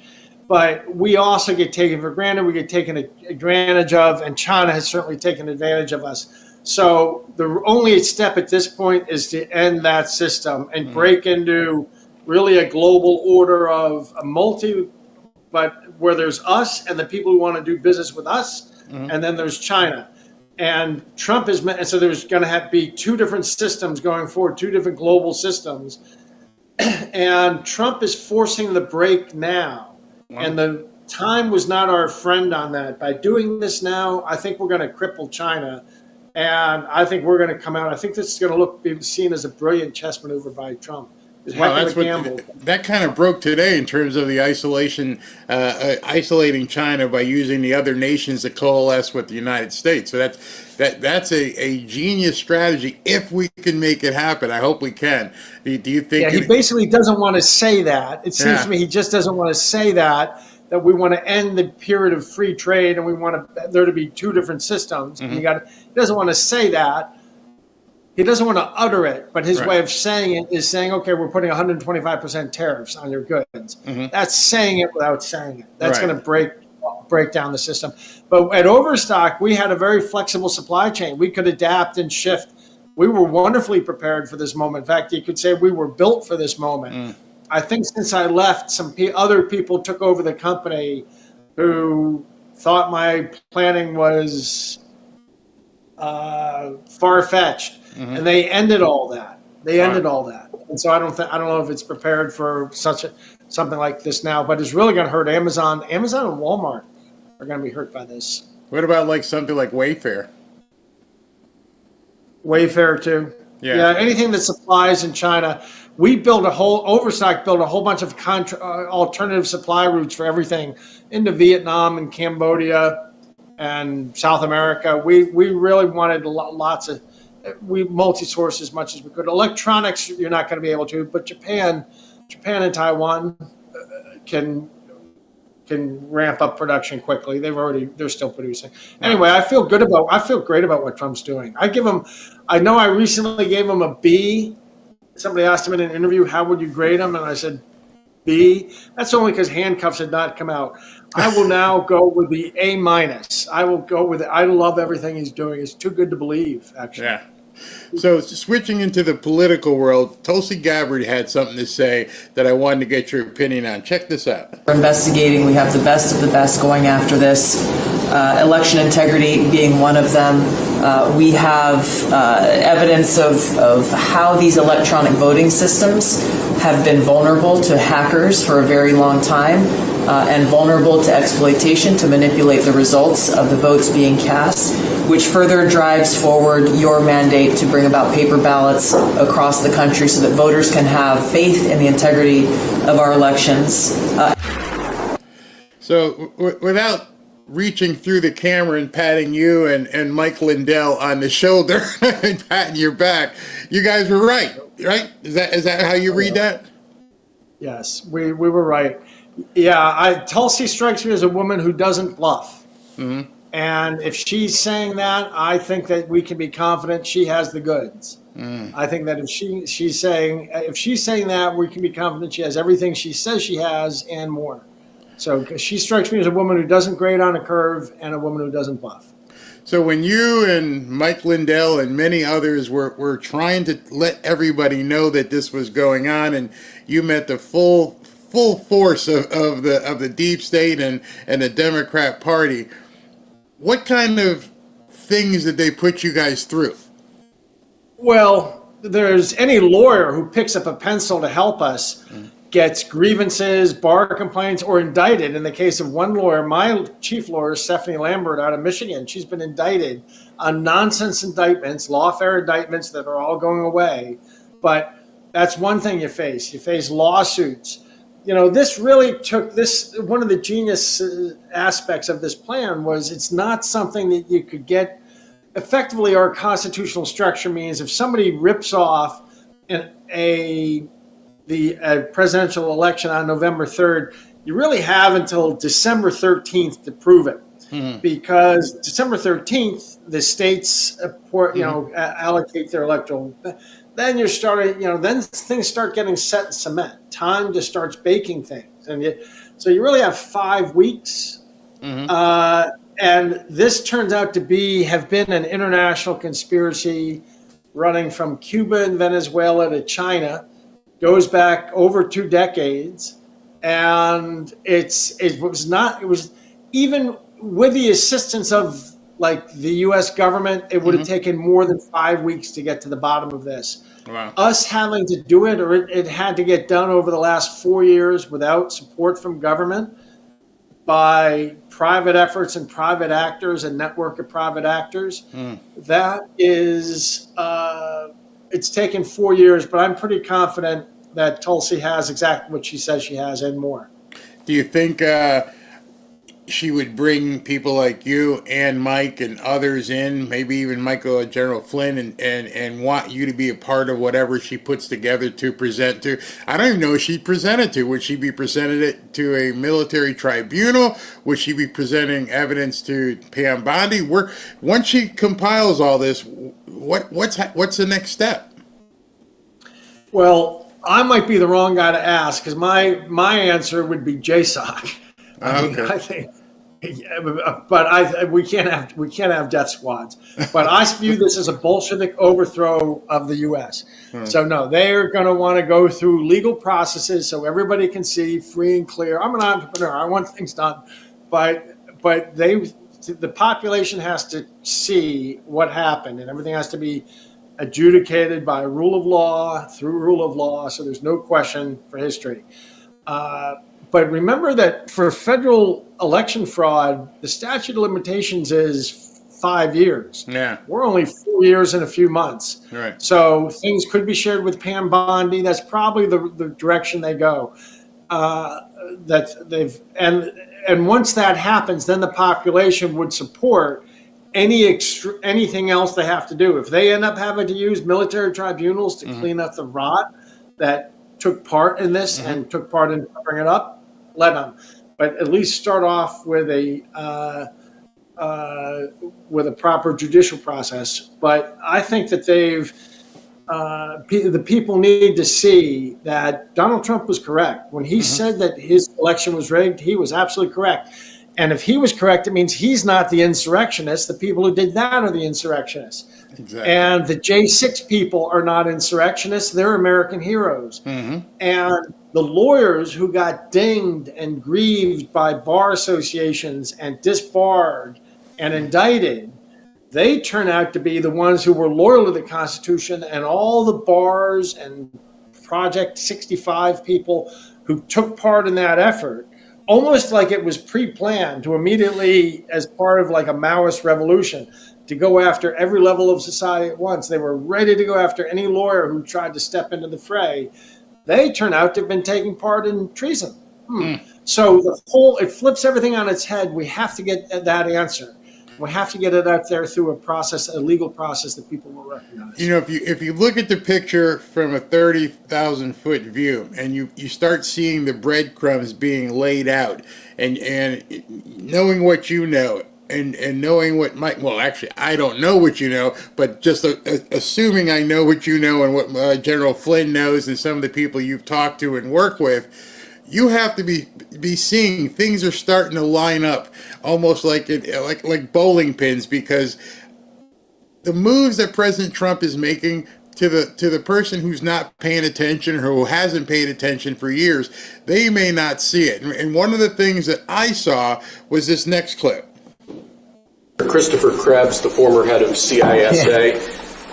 This is a man who weaponized his position against free speech in the election context, and further instructs your Department of Justice, other aspects of your government, to investigate some of the malign acts that he participated in while he was still head of CISA. This is another one. I don't know that I met him. I'm sure I met him, but I didn't know him. And he came out right after the election, which was a rigged election, a badly rigged election.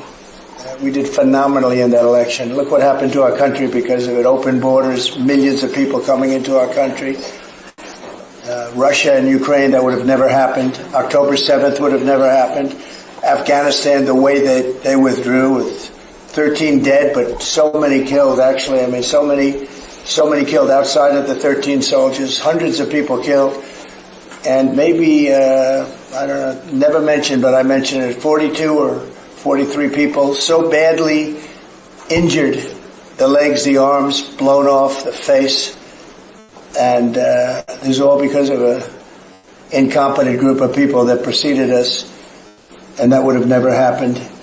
And this guy Krebs was saying, oh, the election was great, it was great. Well, it's been proven that it was not only not great. When you look at all these lawyers and law firms that are signing, giving us hundreds of millions of dollars, it was proven by so many different ways in so many different forms, from the legislatures not approving to...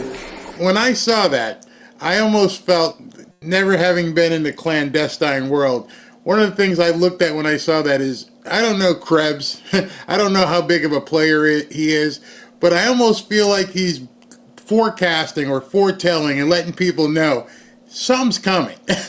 when he's doing an executive order about some guy that got fired, that seems like small potatoes. What did you make of that? Yeah, that's a good point. It's funny because I happen to be familiar with some of the things going on in the background. Mm-hmm. So on occasion, I get to know I know or strongly suspect what's going on in Trump's head or what he's thinking about as he's answering questions. And what I get now is he bites his tongue a lot. He bites his tongue up, but he can't help but troll. He can't help but drop little hints sometimes. He does drop these little hints. And then, and I think I think you're right. He's doing that. Yeah. I think he's doing that. And I think it's even worse than he's hinting. Because when you put together the election, he referred to these tragedies of the last 4 years as due to the incompetence of his predecessors. Well, then when you look at the election being rigged, and you look at his predecessor making these mistakes that are so bad they're threatening the country, and you connect those two dots, maybe what his predecessor did wasn't through incompetence. Maybe this is all part of an organized scheme to take down the country. Mm-hmm. Step one, rig the election. And step two is get a president who's going to do all these things that damage the country. And the truth is, these aren't steps 1 and 2. These are steps 7 and 8 because there's been, it's been going on for 2 decades. Yeah, you guys definitely saw it. Patrick, I've got to jump. You're a tremendous amount of information. I'd like to bring you back and I don't know how much time you have, but I could probably talk to you for like 45 minutes and dig into this. In fact, I'd like to have both you and I'm going to see if Ashley can set it up where you and General Flynn could come on and just spend an entire show just talking to you guys, because people in my audience who watched the show said, you got to get Patrick Byrne on. You got to get Patrick Byrne on. And this was right when, as General Flynn was talking, I was getting those stuff. And so people were like, can we bring him in together? Would you be open to that? You guys both coming on? I'd be open to that. Watch the movie first. Watch the movie, all 3 episodes. It's 3 45-minute. Watch those. And then I'm game to come on. I'll see if I can get the general to come on. Yeah, I'll have Ashley contact him. We've had him on. We've had his sister is another firebrand too. I mean, she knows so much stuff. And I guess what I wish for it all to come out. That's the thing. Let the American people hear what you know. Let them hear what General Michael Flynn has to say, and obviously what Trump knows. Let everybody know. Bring it out of the closet, because here on YouTube we have to like walk daintily. We have to make sure we don't say certain things. When Ashley said, "Hey, let's book Patrick Byrne," I was like, "Okay," but we can't go into too much of this stuff. Once it's out there, I think people deserve to hear everything that you've been through, everything you know, everything you feel comfortable saying, without having any fear of retribution or censorship. And I noticed today Marco Rubio took a big step. He tore down the walls of one of the big censorship things from the State Department. So again, the breadcrumbs seem to be lining up. Would you agree with that? I agree with that, Barry. And, there's a reason Mike Flynn spent last year overseeing the production of that movie, The Enemies Within. You really want to watch it. That's a great deal of coming forth is in that movie. So you should watch that, and then we'll come back on. Let me ask you a question. Was that movie ever released in theaters, or he just did it online? He just did it online. Oh, wow. He just did it. Well, it's just got into Google and Amazon about a month ago. Oh, really? Okay. They played it they exhibited it in a couple theaters. It's been submitted to some film festivals, but now what is it? Is it 3 episodes? Or 3 episodes, but it's 45 minutes per episode. Okay, we'll see. And it's not fiction. There's a lot. What you're asking for in terms of the truth coming out, that's the reason Mike made a movie with the truth. So Fantastic. Give it a watch. Thank you very, very much for your time. I definitely want to see if we can put that together and just spend an entire show, no segment, an entire show, just talking to you guys. Thank you very much. Bye-bye. Bye-bye.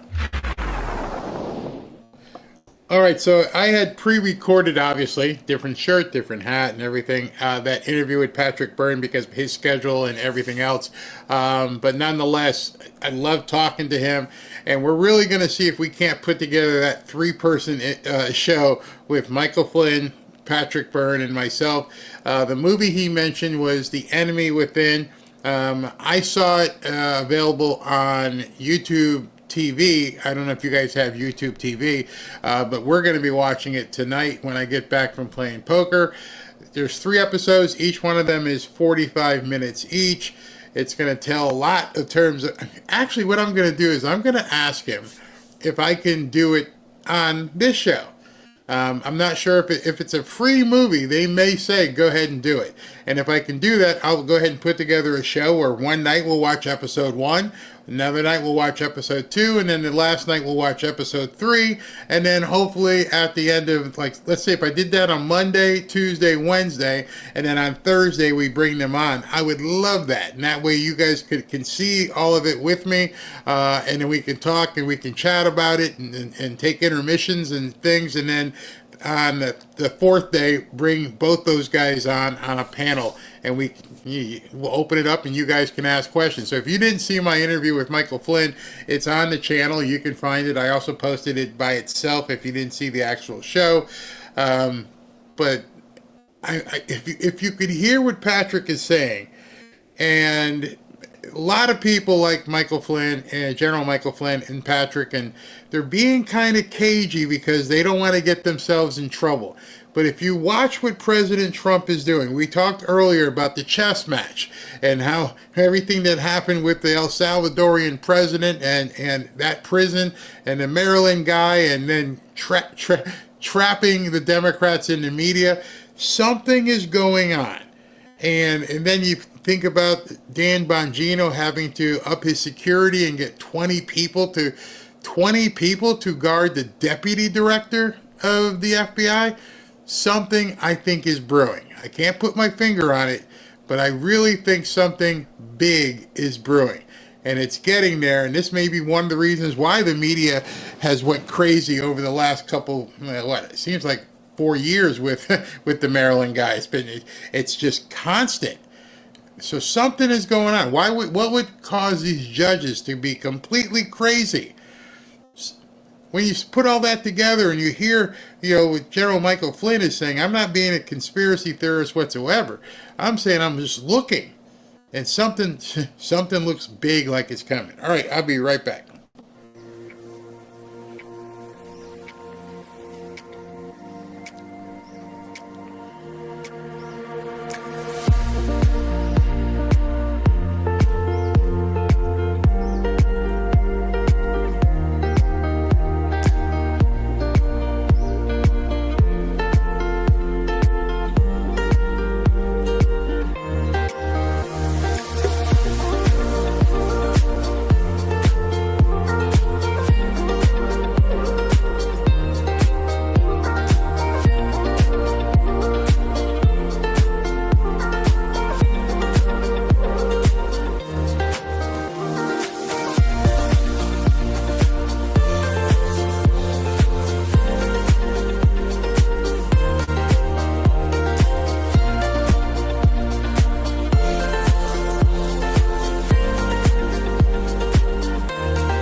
to Fanfare with Barry Cunningham.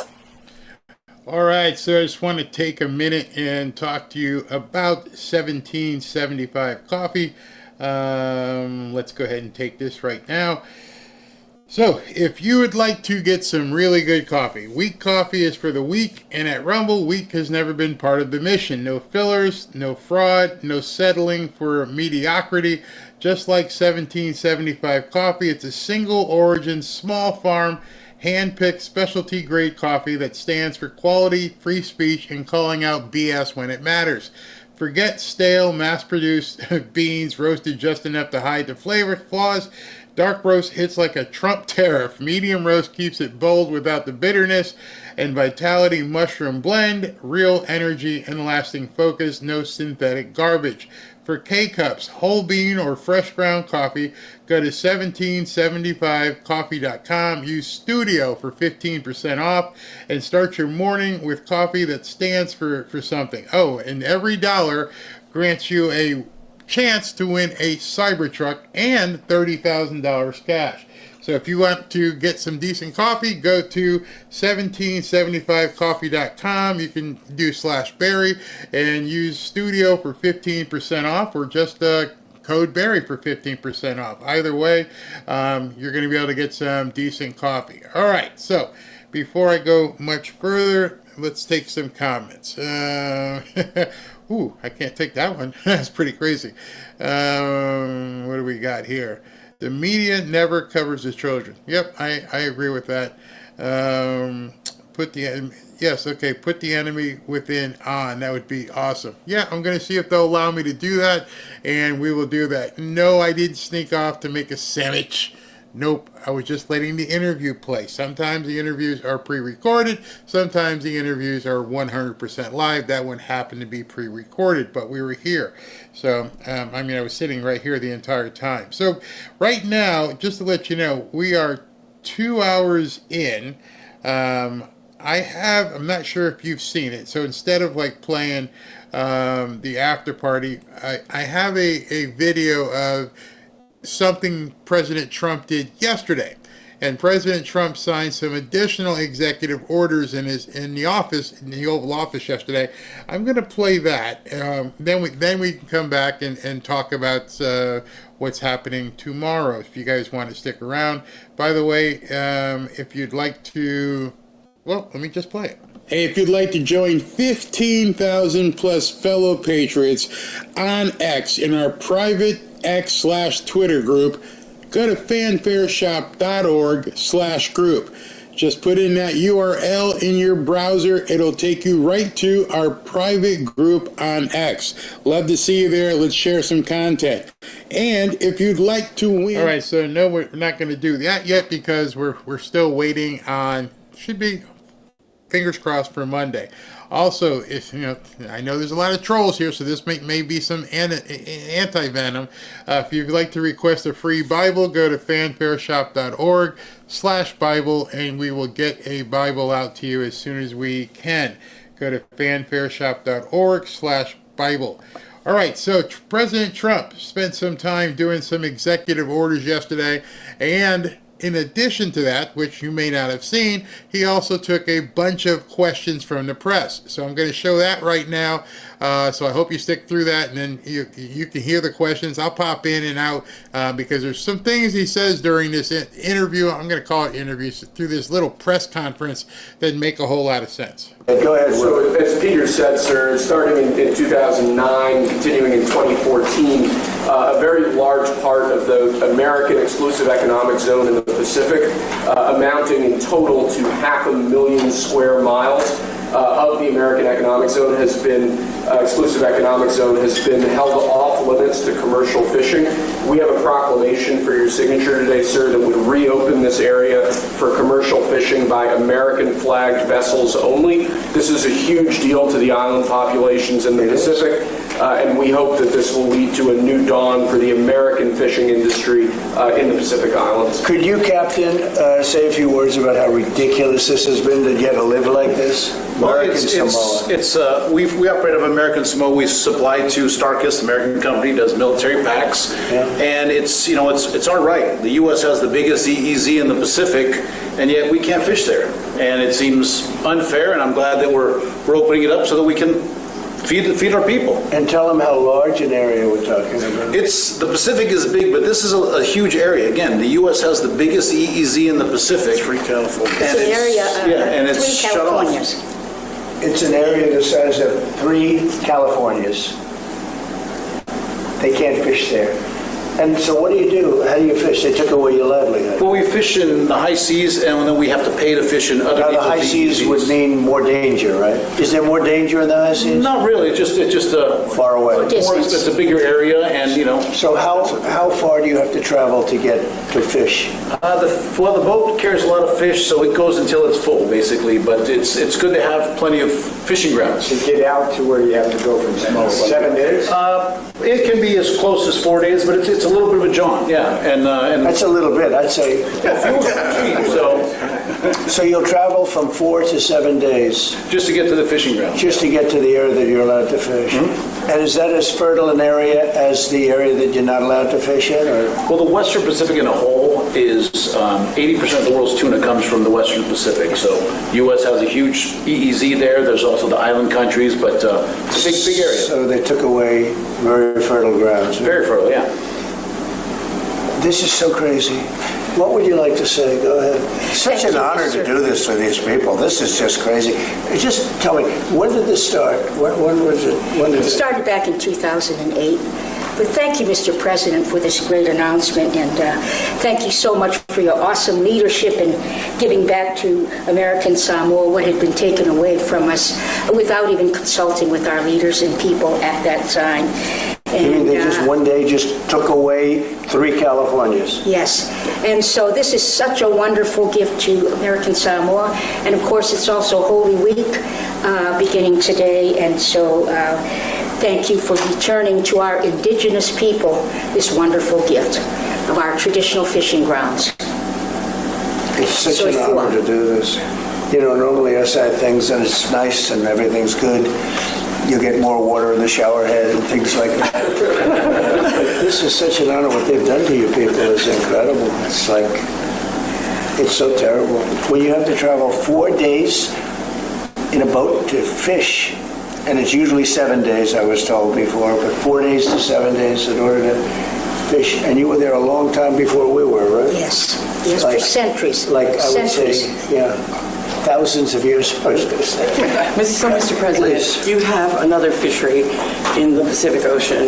This is the Persane fishery that fishes for canned tuna, and then the fishery in Hawaii fishes for fresh tuna. And so there are 150 vessels, and you're opening up Johnston Island, which is very close to Hawaii, makes it a lot easier for them to fish. Even Hawaii. So even Hawaii's. Well, yes, of course.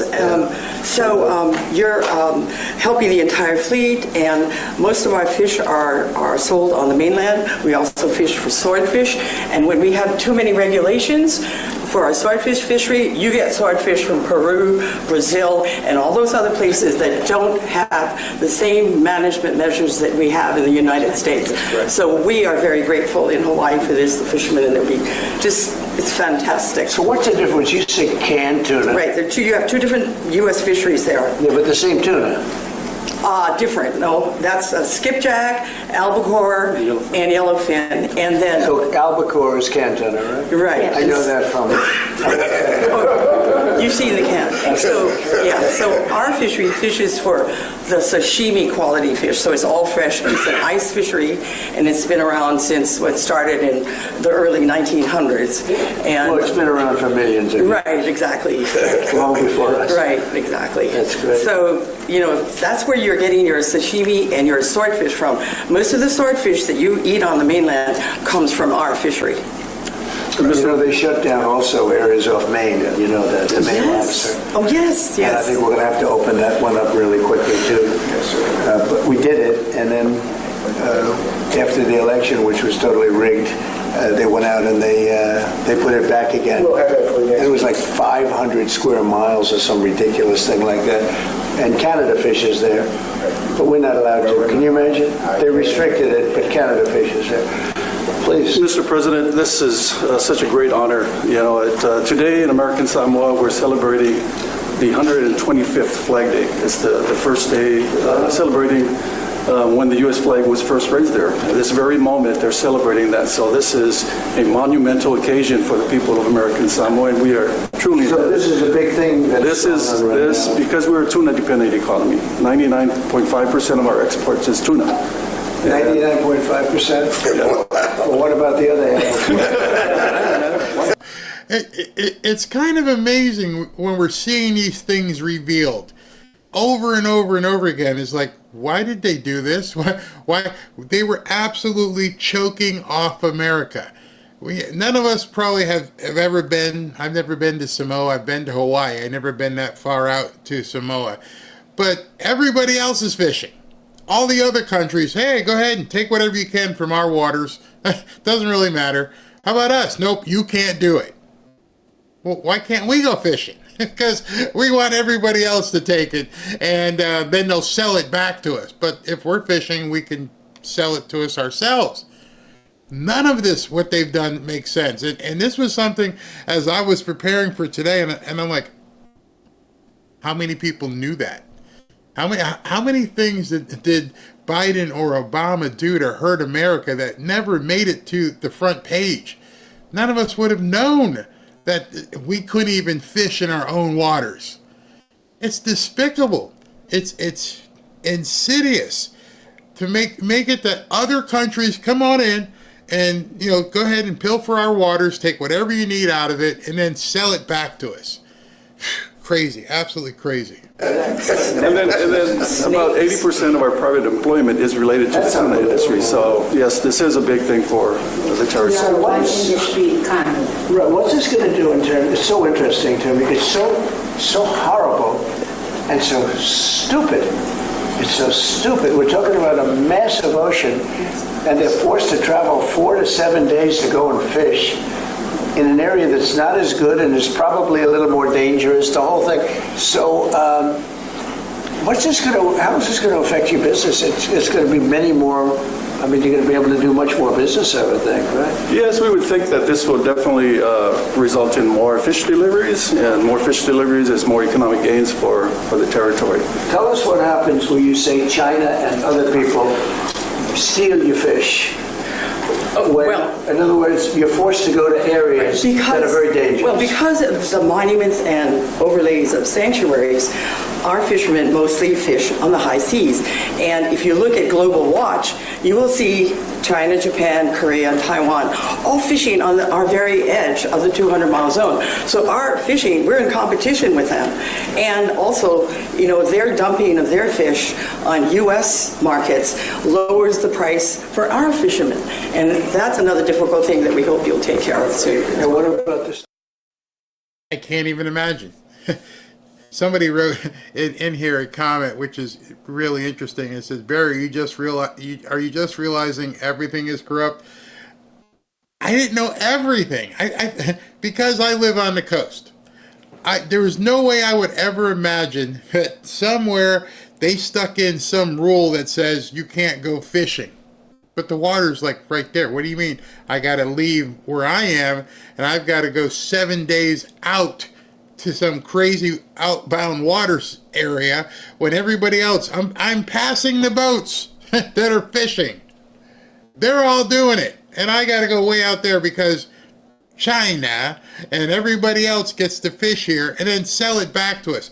No, I never imagined we would have that level of corruption. All the way out in American Samoa where people are fishing. Wow. Stealing of your fish. Well, you're competing with tuna in a very competitive market, right? So they're camped right outside, like he said, they're camped right outside our EEZ. And what happens? And they're taking our fish because it's migratory. Tuna is migratory. Because we can't fish in our zone. The fish goes to whoever. And they come in They come in and they're dead at night. Most Yes, they do. That's a common, well-documented problem. Does anybody, I mean, it's so interesting. Even you have to find this one interesting. Yes. So by doing this, we're going to give you back your lives. Yes. And you've been doing this for thousands of years in this area. Absolutely. And then along comes Biden and Obama, and they say you can't do it anymore, right? This is fish baby fish. Yeah. So That's right. what's the level of popularity, and this is a risky question, but what's the level of popularity of Trump and Samoa versus the Democrats? 77%. For Trump? Poll shows for Trump.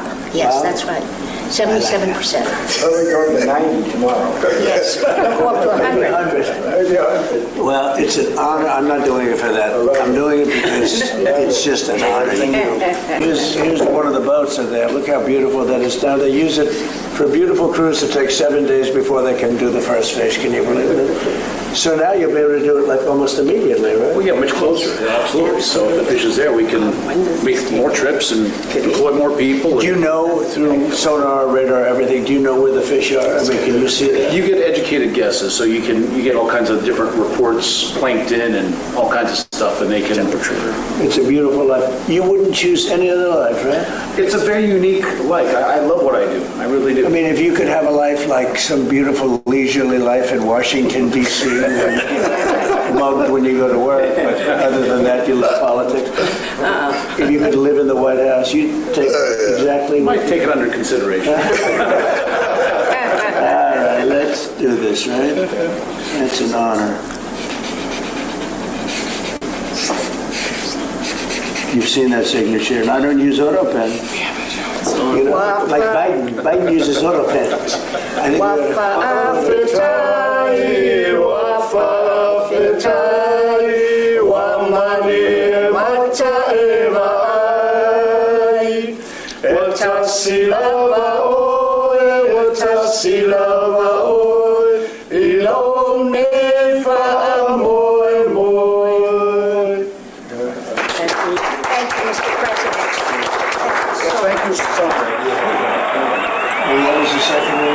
One more also relating to fisheries, sir. This is an executive order on seafood competitiveness. Currently, we have two basic problems here. One is that the American seafood industry is dramatically overregulated. Our fisheries are dramatically overregulated. The other is that we have unfair trade practices from our foreign trading partners relating to the seafood industry. So this executive order is going to attempt to address both of those. The Department of Commerce, other federal departments and agencies are going to work with the fisheries to establish common sense regulatory reforms. How long will that take? I think we're expecting to move as quickly as we can. Yes, sir. You know what I mean, you know exactly what we're talking about already, right? It's crazy. The regulation. It is. Secretary Lutnick is going to fast track that, I can assure you. Howard, please, go ahead. Sure. So you just heard us, the economic zone around Hawaii and Samoa is huge, and it's exclusively ours. So why wouldn't we have our fishermen fish there? I mean, imagine saying our own fishermen, every country in the world, they all fish the 200 miles off their coast, and we were stopping our own fishermen from going off the coast. It's totally the opposite of common sense. That's why President Trump has changed it. Now let's talk about regulation.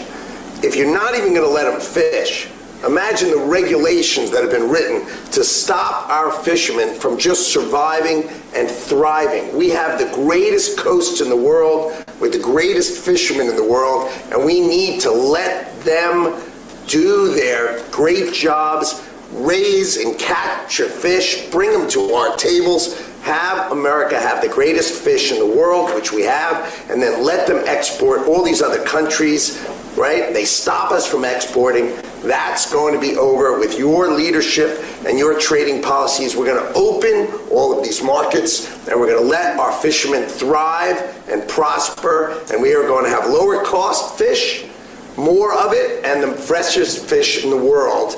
And this is just common sense for the United States of America. So could I ask, it's so interesting. Yes. So you take these massive areas of water, and other countries are allowed to fish in them, right? No. They sneak in, they poach. So they're not allowed, but they do it because they don't care. But they fish in their own zones, sir. Yeah. So we're systematically disadvantaging our fishermen by not allowing them to fish in parts of our exclusive economic zone, while other countries have their own exclusive economic zones, and they're fishing the heck out of those.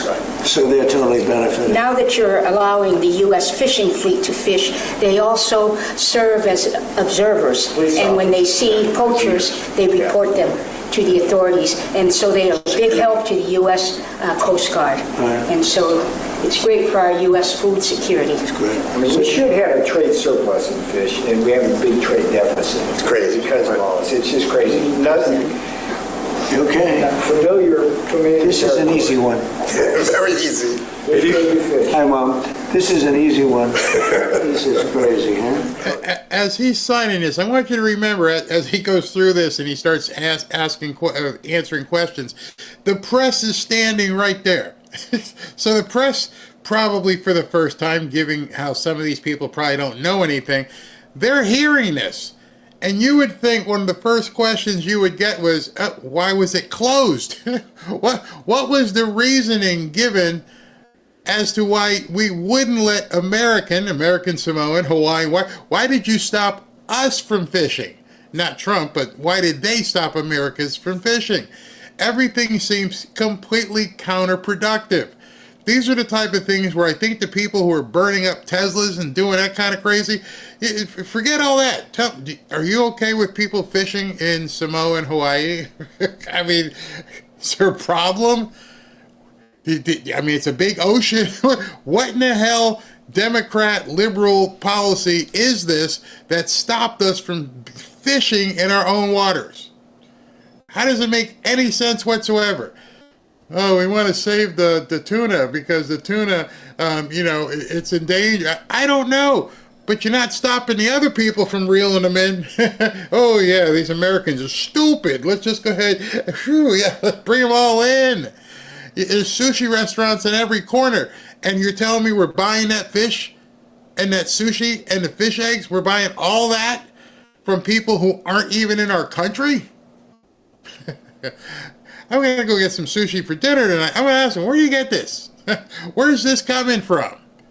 I'm going to watch the television show, Big Tuna. If you ever see it, what do? Hey, we're going to ship this off to, because they're the ones paying for it. It's just really weird to me how everything in this liberal government is so anti-American. 80% of the seafood in the U.S. is imported. So can you imagine that? We import seafood, and we have the greatest coast of fishing in the world. Okay, so in Maine they do something similar. I think it's like 500 miles or something, some crazy thing. And Canada goes and they fish there, other people fish there, Europe fishes there. The Maine lobster. You can't get Maine lobsters because Maine's forced to go for days out to some other area that's not as good. We have to free that up too. We'll have that on your desk next week, I promise. The Maine lobster, right? It's incredible. You did it last time and they undid it. Canada fishes there. No, we're not allowed to. Yeah, I did it last time in Maine, and they undid it. That's why we have to stay president for a long time. Did you hear them?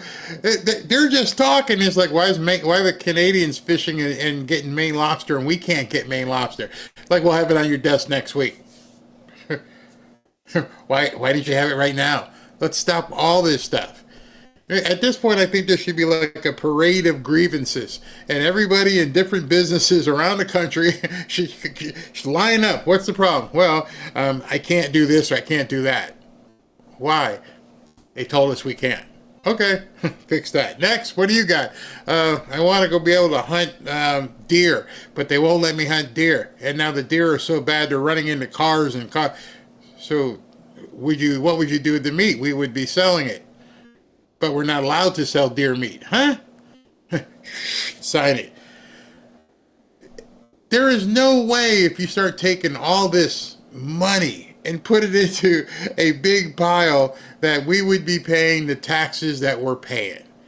To me, all of this was to drain America, drain our money, ship our money to other countries, and have Americans go to work every single day and support the world. When Michael Jackson made the song We Are the World, yeah, I guess this is what they were doing. We were all slaves to every other country in the world. And now they're freaking out. They don't have our money. Oh my gosh, we got to come in and make deal. And we have our people here complaining about that. It's like, well, we're not funding Ghana and Somalia, and we're not going to do that anymore. We're going to take care of us. Oh no, oh my God, we got to give them your money. Give them your money. Up your tax level. Maybe you guys should go to 90% to make up the difference when we start pulling ours back. How about that? Since you care so much about the Afghanistanians, you pay them. I'm done giving at the office. Like, of course, charity, tithe, do your church stuff, but at least you choose. Not having the government just suck your money out of your paycheck, and then they'll decide to, do some shrimp on a treadmill thing. Absolutely insane. Thank you, everybody. What an honor. It's a great honor. Thank you, sir. Thank you, Mr. President. Thank you, Mr. President. Thank you very much. Thank you very much. Thank you very much. Thank you, Mr. President. Great job. Thank you so much, Mr. Beautiful. You guys look like a real athlete right there. There, look how I get a shit too. Mr. President, a short time ago, the Supreme Court agreed to hear oral arguments in the case about ending birthright citizenship. How confident are you that the court will rule in your favor and allow that order to end birthright citizenship? Now, before he answers this question, understand what these people just saw. These people just saw and got some education, as we did, that we can't fish in certain areas. And they just heard from Samoans and Hawaiians that now we can fish, and our area is going to be much stronger, more prosperous in Samoa and in Hawaii. We're actually going to see some prosperity. We're going to build our businesses back up, our seaports. And what's the first question? Nothing to do with it. It's like, who said it? Not Bill Maher. Bill Maher. When they can't wait to just get their question in. You have no idea. You're completely disrespectful to all these people who are standing in this office. They're standing there. They've flown from Samoa or Hawaii, which is a long ways away, and they're standing there. They're happy that their business and their areas are going to be more prosperous. And your first question after seeing 2 executive orders signed is, you want to talk about birthright citizenship? And meanwhile, the people in the office like, what in the hell are these people saying? It's insane. The media sucks. To go forward. Well, you're just telling me that for the first time. I am so happy. I think the case has been so misunderstood. That case, birthright citizenship, is about slavery. If you look at the details of it, the signings of it, everything else, that case is all about slavery. And if you view it from that standpoint, people understand it. But for some reason, lawyers don't talk about it, the news doesn't talk about it. That's not about tourists coming in and touching a piece of sand and all of a sudden they're a citizenship. They're a citizen. That is all about slavery. And even look at the dates on which it was signed. It was right at that era, right after the Civil War. And if you look at it that way, the case is an easy case to win. And I hope the lawyers talk about birthright citizenship and slavery, because that's what it was all about. And it was a very positive, it was meant to be positive. And they use it now instead, not for slavery, they use it for people that come into our country and they walk in and all of a sudden they become citizens and they pay a lot of money to different cartels and others. It's all about slavery, and if you look at it that way, we should win that case.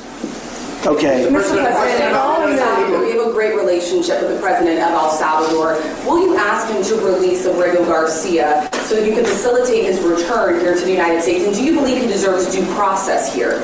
Well, I must tell you, I have to refer again to the... Somebody say a prayer for these people in the media and this terrorist. Again, they're talking about entrepreneurship and helping people in Samoa and Hawaii, and this one talks about birthright citizenship, and this one over here says, can you free the Maryland man? What the hell is wrong with these people? What is wrong with these people? Lawyers, I'll have to do what they ask me to do. I had heard that there were a lot of things about a certain gentleman, perhaps it was that gentleman, that would make that case be a case that's easily winnable on appeal. So we'll just have to see. I'm going to have to respond to the lawyers. Mr. President, we're learning that there are now 2 deceased following that shooting at Florida State University. Following and amid that, is there any changes that you want to see to gun legislation? Anything you see broken with gun laws in our Well, I'm going to have to look. I'm a big advocate of the Second Amendment. I have been from the beginning. I protected it, and these things are terrible. But the gun doesn't do the shooting. The people do. It's a phrase that's used probably too often. I will tell you that it's a shame. I'm just hearing about it now. I just hear about it. I know the area very well. I know the school very well. I know everything about it. It's Florida. And we'll have more to say about it later. I'll have to see what happens. When you say there will be more to say about it? Only in terms of what happened. As far as legislation is concerned, this has been going on for a long time. I have an obligation to protect the Second Amendment. I ran on the Second Amendment, among many other things, and I will always protect the Second Amendment. How embarrassing is it to be a member of the press and just have the president just shine the backhand before he whacks you? Yes, it's unfortunate that something happened at Florida State and that some idiot decides he wants to shoot up people. And the thing that happened today in Atlanta. But the gun doesn't do it on its own. So here people aren't even buried yet. And here they come with the gun control crazies. Immediately, upon the bullet hitting flesh, oh, we got to do something about guns. Well, you know what? It's already against the law to shoot people. They're not following that law. So you want to make another law for people who don't obey the laws that we already have. So in your mind, you think if you couldn't, it was illegal to have a gun, then there would be no more shootings. Is that what you're saying? Well, then how come if it's illegal across the border, we still have people crossing the border illegally? These people make no sense. The question about the United Kingdom, reports that you're going to go and stay with the King in September. Can you confirm that? What are you looking forward to? Well, I was invited by the King and by the country, great country, they're going to do a second, as you know, a second fest. And that's what it is. It's a fest, and it's beautiful. And it's the first time it's ever happened to one person. And the reason is that we have 2 separate terms. And it's an honor to be, I'm a friend of Charles. I have great respect for King Charles and the family, William. We have, it's really just a great respect for the family. And it's a very great honor that, and I think they're setting a date for September. It's going to be a smaller visit initially and then a bigger state visit to follow after. Is that the plan? Yeah, they say that it's going to be, I don't know how it can be bigger than the last one. The last one, was, as you know, was incredible. But they say it's going to be even more important. So it's a great honor to be so chosen. President Trump, yesterday you spoke with Japan. Is the Nippon steel deal part of the tariff negotiations? Did you discuss that with them? It could be, but I doubt it. I mean, I think we're going to view it separately. We want U.S. steel to remain in the hands of the United States and people from the United States. And great respect for Japan, but we don't want a foreign country buying U.S. steel. U.S. Steel was one of our great companies of the world. When you go back 80 years, and it was the biggest, strongest, most powerful company in the world, and we're going to make it very strong and powerful again without Nippon. But if Nippon wants to come in, and I hear they're working on it very hard, I have great respect for Nippon Steel. I know a lot about it. But they can invest and they can do lots of things, partnerships, but we want to have U.S. Steel remain in this country. So is that a stipulation you would put on these tariff negotiations? I guess we could talk about it with regard to tariffs, Howard. I mean, it's something that could be a part of it. But tariff negotiations are actually simpler than that. I mean, we're going to set a number and people are going to pay that number, or they're going to decide to go elsewhere. If there is such a place, there really is no elsewhere, I think. Mr. President, in the first term, your Attorney General apologized to Tea Party groups who have been targeted by the IRS under the Obama administration. Why is it okay for the IRS to now be looking at changing the tax status of Harvard because of policy disagreements you have with the university? So, I had dinner last night with a lot of pastors and ministers and people of faith, and there were like 32 of them, and it was beautiful in the Blue Room, and they said, "Sir, I was targeted by the IRS, and the FBI came in, sir, and I've been going through hell for years." And somebody overheard that statement, and they said, "Oh, that happened to me too." Another one overheard, "Oh, that happened to me too." It was the Biden people, and they had 7 or 8 of them. We're going to be reporting it very soon. I said, this has to be reported. These are ministers, pastors, evangelicals. They were targeted by the Biden administration, which was a disgraceful administration. Well, I was targeted more than anybody in history. I think you probably know that. I hope you admit it, but you might not. But I was targeted more than anybody in history. But it was interesting because one pastor told me, and another one heard, "Oh, me too, and me too, me too, me too." All of a sudden, they're all, and one of them spent all of his money, everything he had on lawyers, for 3 years. He said it took place almost immediately after the election. After the election, when Biden came in, unfortunately for the country, sadly for the country. So when you ask me that question, I immediately say, let's switch it around to tell you what happened last night. And not only that, we're also finding that many people just having to do with Trump support have gone through hell. And they've used the IRS for purposes of something that's very illegal for them to have to do. Were you trying to It's a very very illegal thing to do what they did. And I think it's such a shame. That was long what? If that was wrong, why are you considering changing the tax status of Harvard? Because I think Harvard's a disgrace. I think what they did was a disgrace. They're obviously anti-Semitic, and all of a sudden they're starting to behave. But when you see what they were saying, what they were doing, when you see the way they took care of events, when you watch that woman, that horrendous president that ruined the image of Harvard, maybe permanently, in Congress, in the halls of Congress, when you take a look at what happened there, it was horrific. And, I've looked at a lot having to do with it. I'm not involved in it. It's being handled by lawyers. I read about it just like you did. But tax-exempt status, that's a privilege. That's really a privilege. And it's been abused by a lot more than Harvard, too. By a lot more than Harvard. So we'll see how that all works out. I don't think they've made a final ruling. I don't believe they've made a final ruling, but it's something that these schools really have to be very, very careful with. Very anti-Semitic when you take a look, whether it's Columbia, Harvard, Princeton. I don't know what's going on, but when you see how badly they've acted, and in other ways also, so we'll be looking at it very strongly. Subject on the tax-exempt status subject. What are the other groups you'd like to see that status removed from? Could we expect an executive? Well, we'll be making some statements, but it's a big deal, and they're so rich and so strong, and then they go so bad. They've earned so much by being a member of this country, a member of this group, this beautiful group of people in this country, and then they go and they abuse their power like that. I think it's very sad. Are we talking about immigrant rights groups, environmental groups? Could be. Look, environmental. I have a group named CREW. You ever hear of it? I think it's CREW, and they have a guy that heads CREW.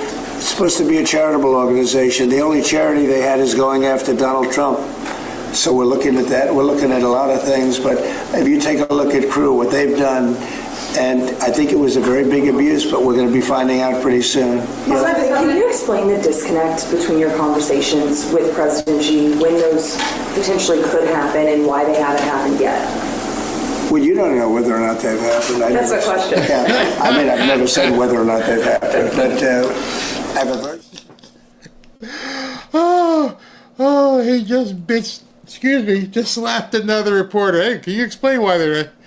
You don't know if I talked to him. Oh my gosh. That was just classic. As soon as I heard that, I was like, did she really just try to tell him how his conversations are going? Like, you have no idea. Good relationship with President Xi, and I think it's going to continue. And I would say they have reached out a number of times. She or they? Well, the same. I view it very similar. It would be top levels of China. And if you knew him, you would know that if they reached out, he knew exactly. He knew everything about it. He runs it very tight, very strong, very smart. And we're talking to China. So they've reached out in recent days or recent weeks? Excuse me? They've reached out since the 145% tariffs? Oh, yeah, sure. Yeah. Do you believe a lot? Do you believe a lot all the time? We're talking. Have you talked directly to President Xi? I don't want to say that. It's just not appropriate. But you're speaking. Sorry, has he called you directly, President Xi, or reached out to try to facilitate a conversation? Well, you'd think it was pretty obvious that he has, but we will talk about that soon. It's not that important because honestly, we're going to have a deal. I believe we're going to have a deal with China. And if we don't, we're going to have a deal anyway because we're going to set a certain target and that's going to be it. Do you have anything to say about that, Howard? I think our tariff policy around the world has every country in the world coming in and talking to us. It is incredible. We had country after country in yesterday.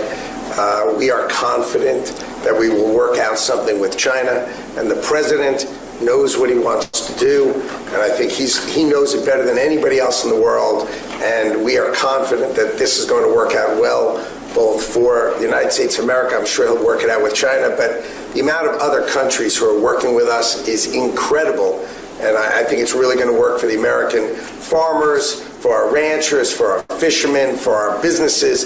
The scale of companies coming to America just every day, like even this morning we were talking about Whirlpool, and then we were talking about car companies opening. The scale of factories coming to America is mind-boggling, driven by Donald Trump's tariff policy, which has got the world coming and finally respecting the United States of America. President Trump, you said By the way, there's never been anything like it. We have at least $7 trillion of new businesses coming in. If you go back and look at others, I mean, in years they wouldn't do anything like that. So, and this is in a matter of weeks, so it's been pretty amazing. You said we're talking, so China and the U.S. are talking on tariffs. Oh, sure. Do you believe then that they won't go higher than 125%? We've heard Chinese officials say that. And like, what happens if they do go higher? Do we retaliate more? Well, at a certain point, I don't want them to go higher because at a certain point you make it where people don't buy.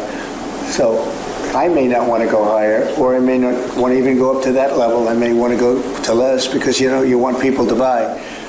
And at a certain point, people aren't going to buy. And it's actually up to 145% because you have the 20. You previously said that you would consider reducing tariffs on China to get a tic-tac deal done. Is that still on the table as of now? Well, we have a deal for TikTok, but it'll be subject to China, so we'll just delay the deal till this thing works out one way or the other. And I think it's a good deal for China. The TikTok deal is very good. TikTok is good for China, and I think they'd like to see us do a deal, especially the deal that we have pretty much done with some of the best companies in the world. If they agree to sign the deal, would you take that into consideration? I think it would be something we discuss because it's a natural.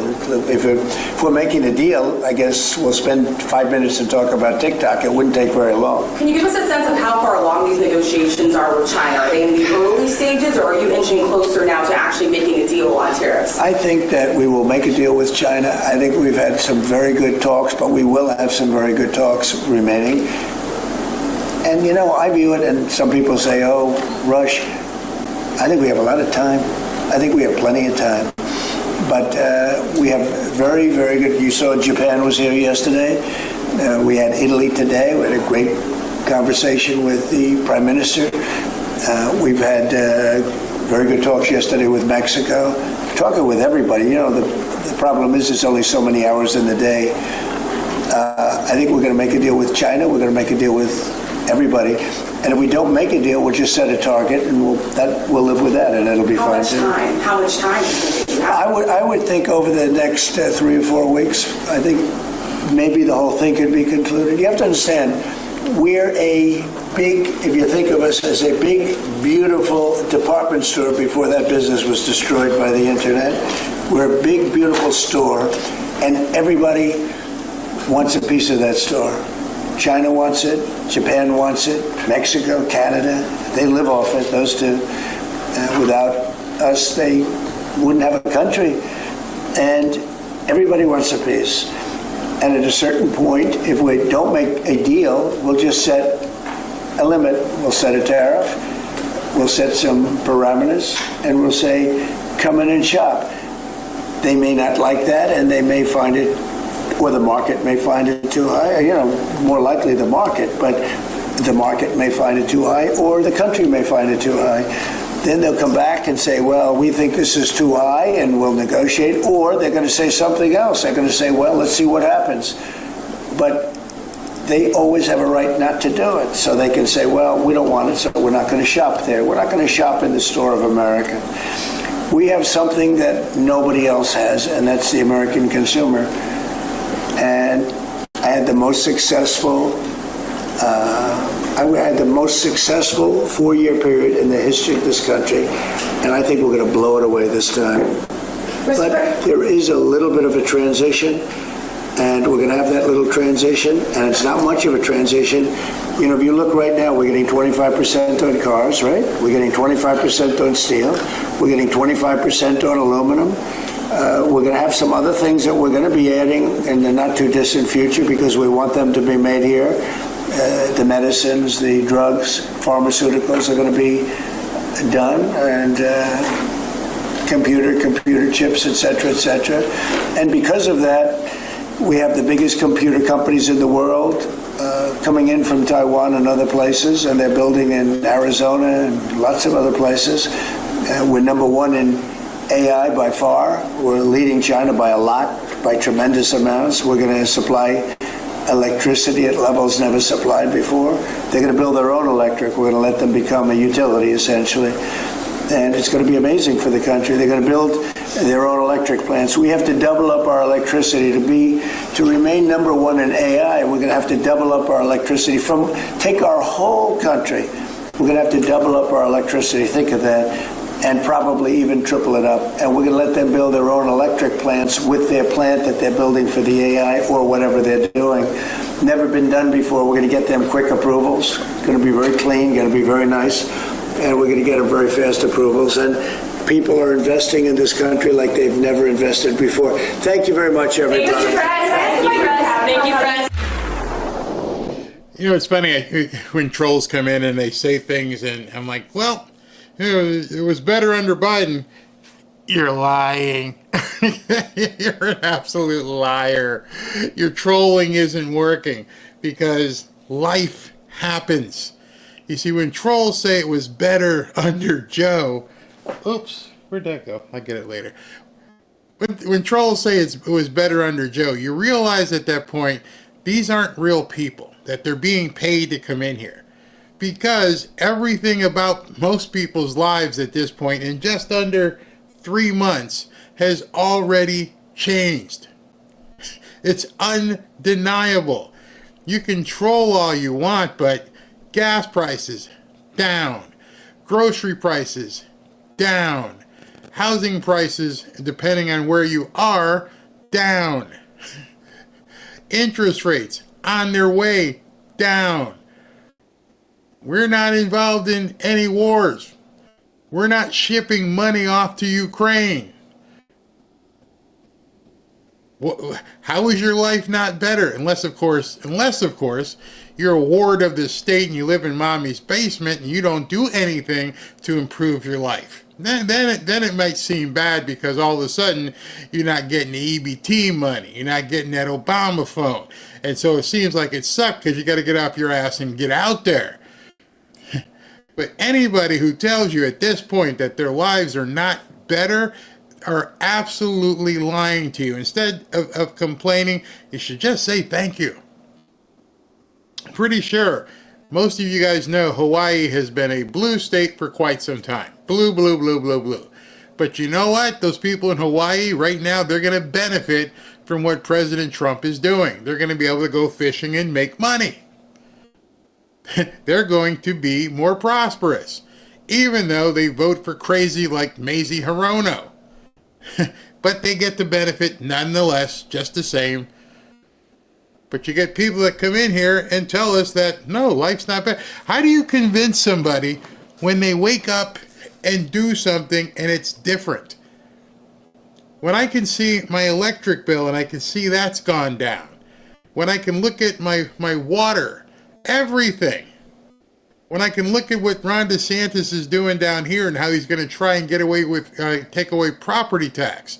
When I can go into a restaurant and the restaurant is absolutely packed. Wherever you go, when you go into a supermarket, it's packed. So trolls can talk, but your daily life makes you realize that they're trolls.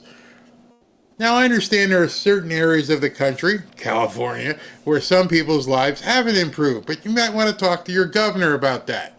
That's not something that President Trump is controlling. But the stuff that he can control at this point, yeah, it's pretty a whole lot better. Guess what? There aren't a whole lot of people on the corner being shipped in from other countries down here. He's stopping the amount of fentanyl that's being on the streets. The newcomers are getting tossed out. What's not better? And this is a great example because you can tell someone, hey, okay, I'm living it. Tell me what I'm missing. Because at that point, we talked earlier about to be able to discuss things with a liberal. Tell me, what is it I'm missing? Since I get up every single morning and first thing I do is check bank accounts after I pray and go to the bathroom and shower. And then today we had to go shopping. In fact, I think I put something up this morning. Let me see what I posted this morning. And we had a lot of people talking.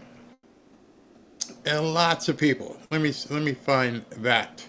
Okay, here we go. Let me find what I put up. Wait a second. I was talking about egg prices. Now, I live in arguably a very, very, very expensive area down here in South Florida and in Boca Raton. This is the price of a dozen eggs here in Boca for delivery, not even in the store. So I posted this today in Boca Raton, Florida today. A dozen eggs is $5.53, and it's cage-free eggs. It's not even just the regular eggs, and it's $5.53 online. That's because we seldom go to the grocery store anymore. We just and order it online because it's convenient. $5.53. How is my life not better? At one point, people know eggs were $8 and $9. So it's kind of hard to convince people that what Trump is doing isn't working when they have lives. They go to the gas pump, they go to the grocery store, they pay their bills. How do you argue with that? I don't know. You're telling me it's not, things aren't good with Trump. Okay, tell me what's not good since you seem to know. I have no idea. Prices have dropped has made me want to buy things I didn't need. I've been working since 1973. I'm not getting free money. I'm getting my money back that I paid in all those years. Be careful. Exactly. I'm not calling anybody lazy. Nope. More jobs. Yep. More jobs for sure. Wow. $4.95 for eggs. And where is this? I bought, Brat Girl, I bought 60 eggs for dying today for $8. Patty says hers are $5.18. I'm not sure where Pearson is, maybe Indiana. $4.95. Yeah, I guess he kind of left. Groceries have gone down here in Texas. You see, one of the things that the media will try to do to you and everybody else, and to the trolls as well, is send these orcs out there with a message that Trump's not doing. It's not happening. And I'm like, okay, well, tell, what kind of mind meld are you trying to get me to believe that things aren't working when I see it every day? Ooh. Wow, California eggs are $7.57, gas is $4.75. Wow. Wow. $4.75 for a dozen. Yep. So they're falling. $4.29 in Raleigh. Somebody said eggs will really drop in price after Easter. Yep. And have you noticed, people, come on, nothing going down here in Rhode Island. Gas down 5 cents, electric going up again in June, another 25%. We are getting slammed and I can't afford to live. Rhode Island, if I remember, is a blue state. And I almost think like they're doing this on purpose to people who live in blue states so they can keep them voting blue. Imagine what would happen in California and Rhode Island, like Mimi is, and Boston, Massachusetts, if all of a sudden things really did begin contracting and getting better. Well, it would make some of the people who are screaming liberals right now have to question themselves, and that would be very bad. Wow, South Carolina, eggs are $3.99 for 18 eggs. Wow, that's awesome. Just the Girl says her gas is $2.99. Unbelievable. So, again, what are they talking about? And I don't see the guy coming back in here. Let me search something, see if I missed a comment, because I would love for someone to tell us how things aren't. Nope, hasn't responded to anything else. This was what the last thing John Billy said. That was, and he must have just taken off, or did SB? SB sent him to the Netherlands. But our Trumpers low IQ bumpkins. I don't know. You know what? I wouldn't even have to have a low IQ. I wouldn't have to have a high IQ. If I could count dollars and I went to the store or to the gas pump, it would show me, yeah, things are better. So that being said, these people are absolutely nuts. So SB sent him to the Netherlands. It's because Governor Newsom sucks. That's why he's an idiot. He's yeah. So anyway, I started the show with the ability to converse with people and understanding some of them are never, ever, ever coming back. They just can't. It's beyond their ability to do so. Wait a minute, where is that? Something. Okay. Can I put this up? A liberal wants to know, why do we have to be fully clothed when we leave our house? Well, again, it's a law. But then again, the law only works if people want to follow it. So if somebody wants to walk out of their house stark butt naked, they can do it. They're breaking the law, depending on where you live, and then they'll face consequences. Nothing has gone down in Minnesota. Wonder why. You guys seeing a trend here? You seeing a trend of manipulation? That the blue states are having to deal with governors like Tim Walz and Gavin Newsom, where nothing is ever going to change. Because they can't allow people to experience more prosperity. All right, so with that, let me go ahead and check the super chats. What was that? Sounded like the dogs were fighting. Oh, it's 5 o'clock. It's about dinner time for them. When they get close to the bowls, that's when they start jousting.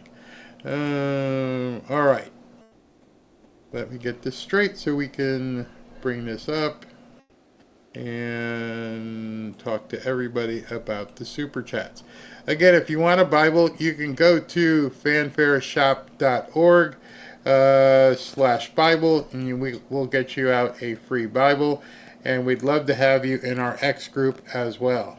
Hey, if you'd like to join 15,000 plus fellow patriots on X in our private X/Twitter group, go to fanfareshop.org/group. Just put in that URL in your browser. It'll take you right to our private group on X. Love to see you there. Let's share some content. Yeah, I'm going to have to change that because We're well over 16,000 people at this point. All right, let's go ahead and do some super chats. Mama Mima, I was asked to speak in church in Easter of 2001. Wrote a poem about the crucifixion from Mary's perspective called A Mother's Son. I emailed a copy to share with your family. Thank you. Thank you very much. Can't wait to open that up. Marty Hayes, thank you. Jerry King, Barry, thank you for last night. It helped open my heart. God bless you and thank you again. Yeah, I thought you guys might like to hear from Pastor JJ and God bless you. Hope everything works out and that you did find some value in that.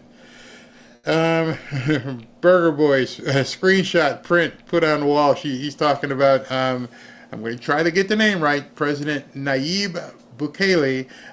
He retweeted, reposted something I posted yesterday. Myrna Nacino, we love to win, mega, yes. Mary Kellens, if you notice on his hand, he has a marijuana leaf, a smiley face, and 13 tattoo, which is symbolic for the affiliation to MS-13 gang they said he wasn't in. And she's talking about the Maryland man.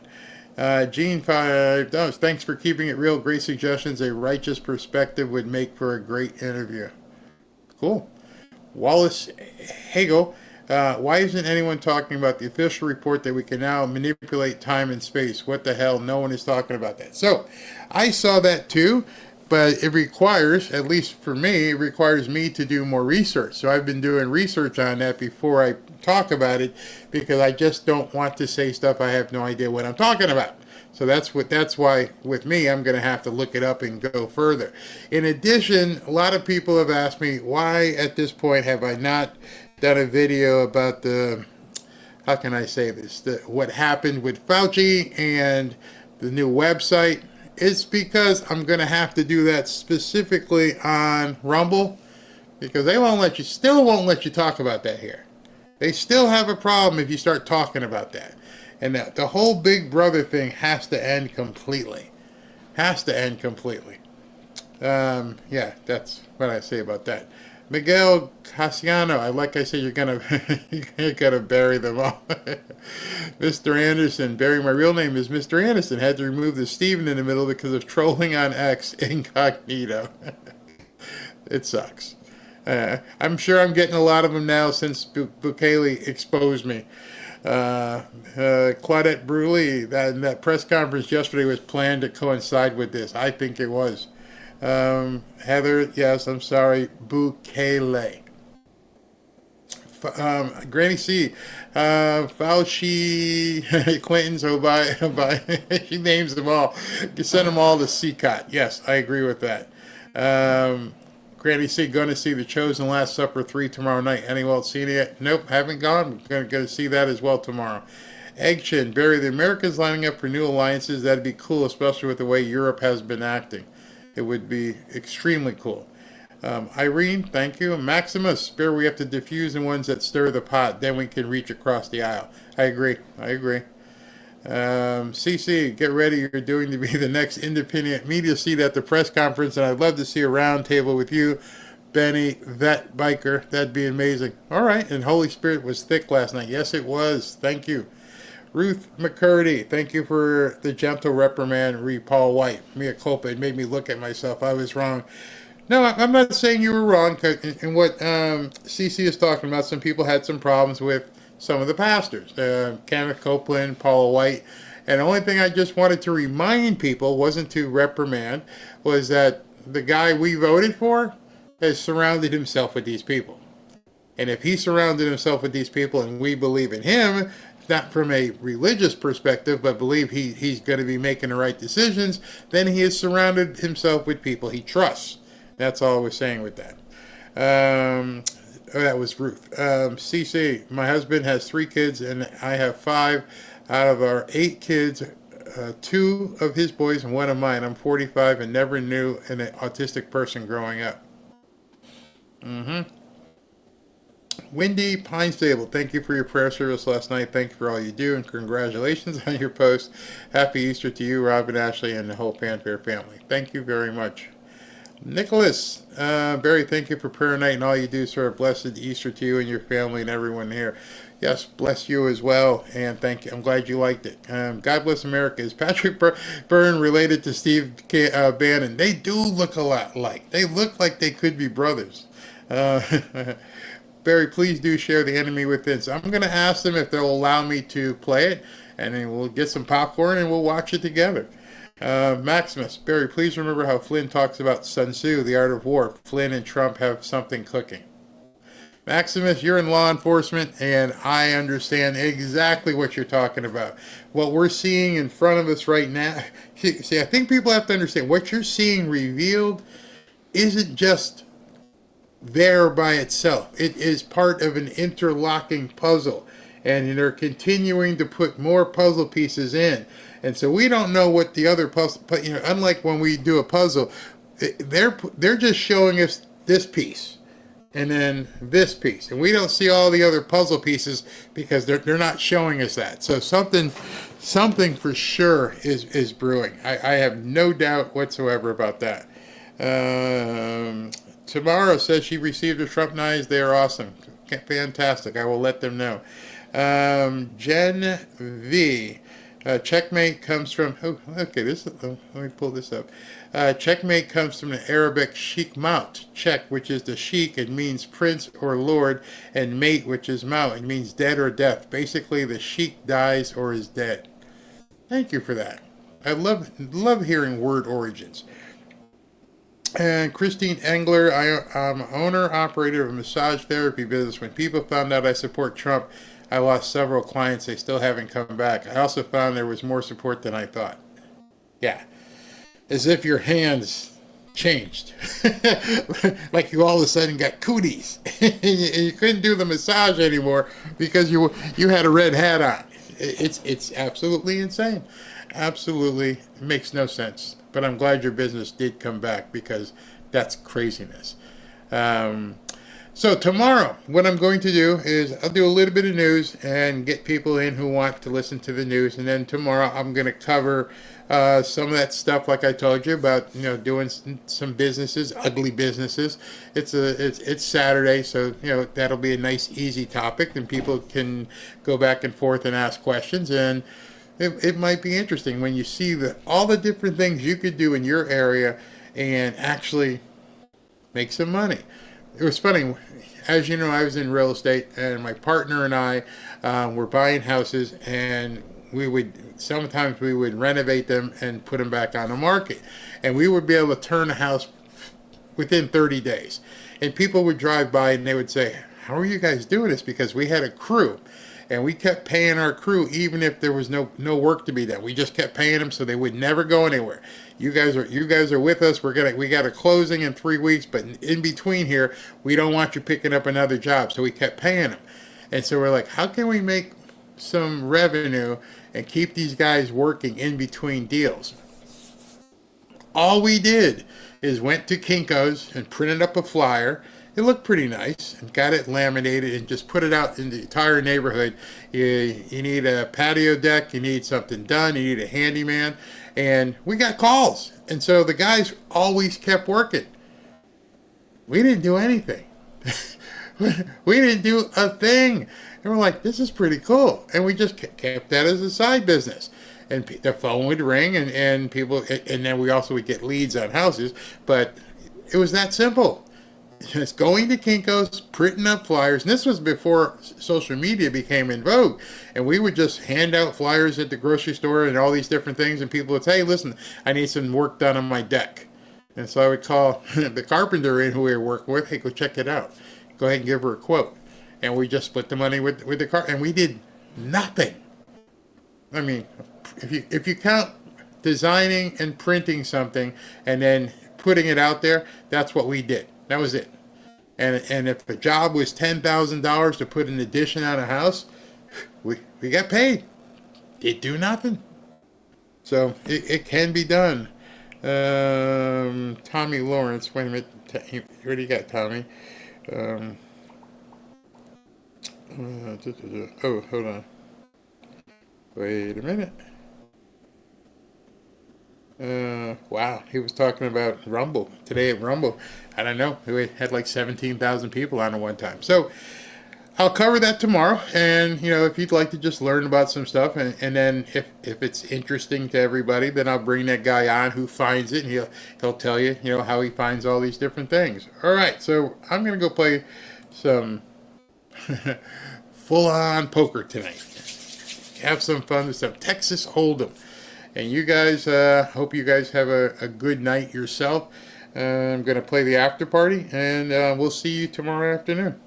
Oh, by the way, I'm going to probably post, it's 5 o'clock, I might post some cut videos tomorrow, meaning not live, but you may see some different excerpt videos popping up tomorrow. Take a look at them if you like them. If you haven't seen some of the stuff, look forward to it. All right, talk to you soon.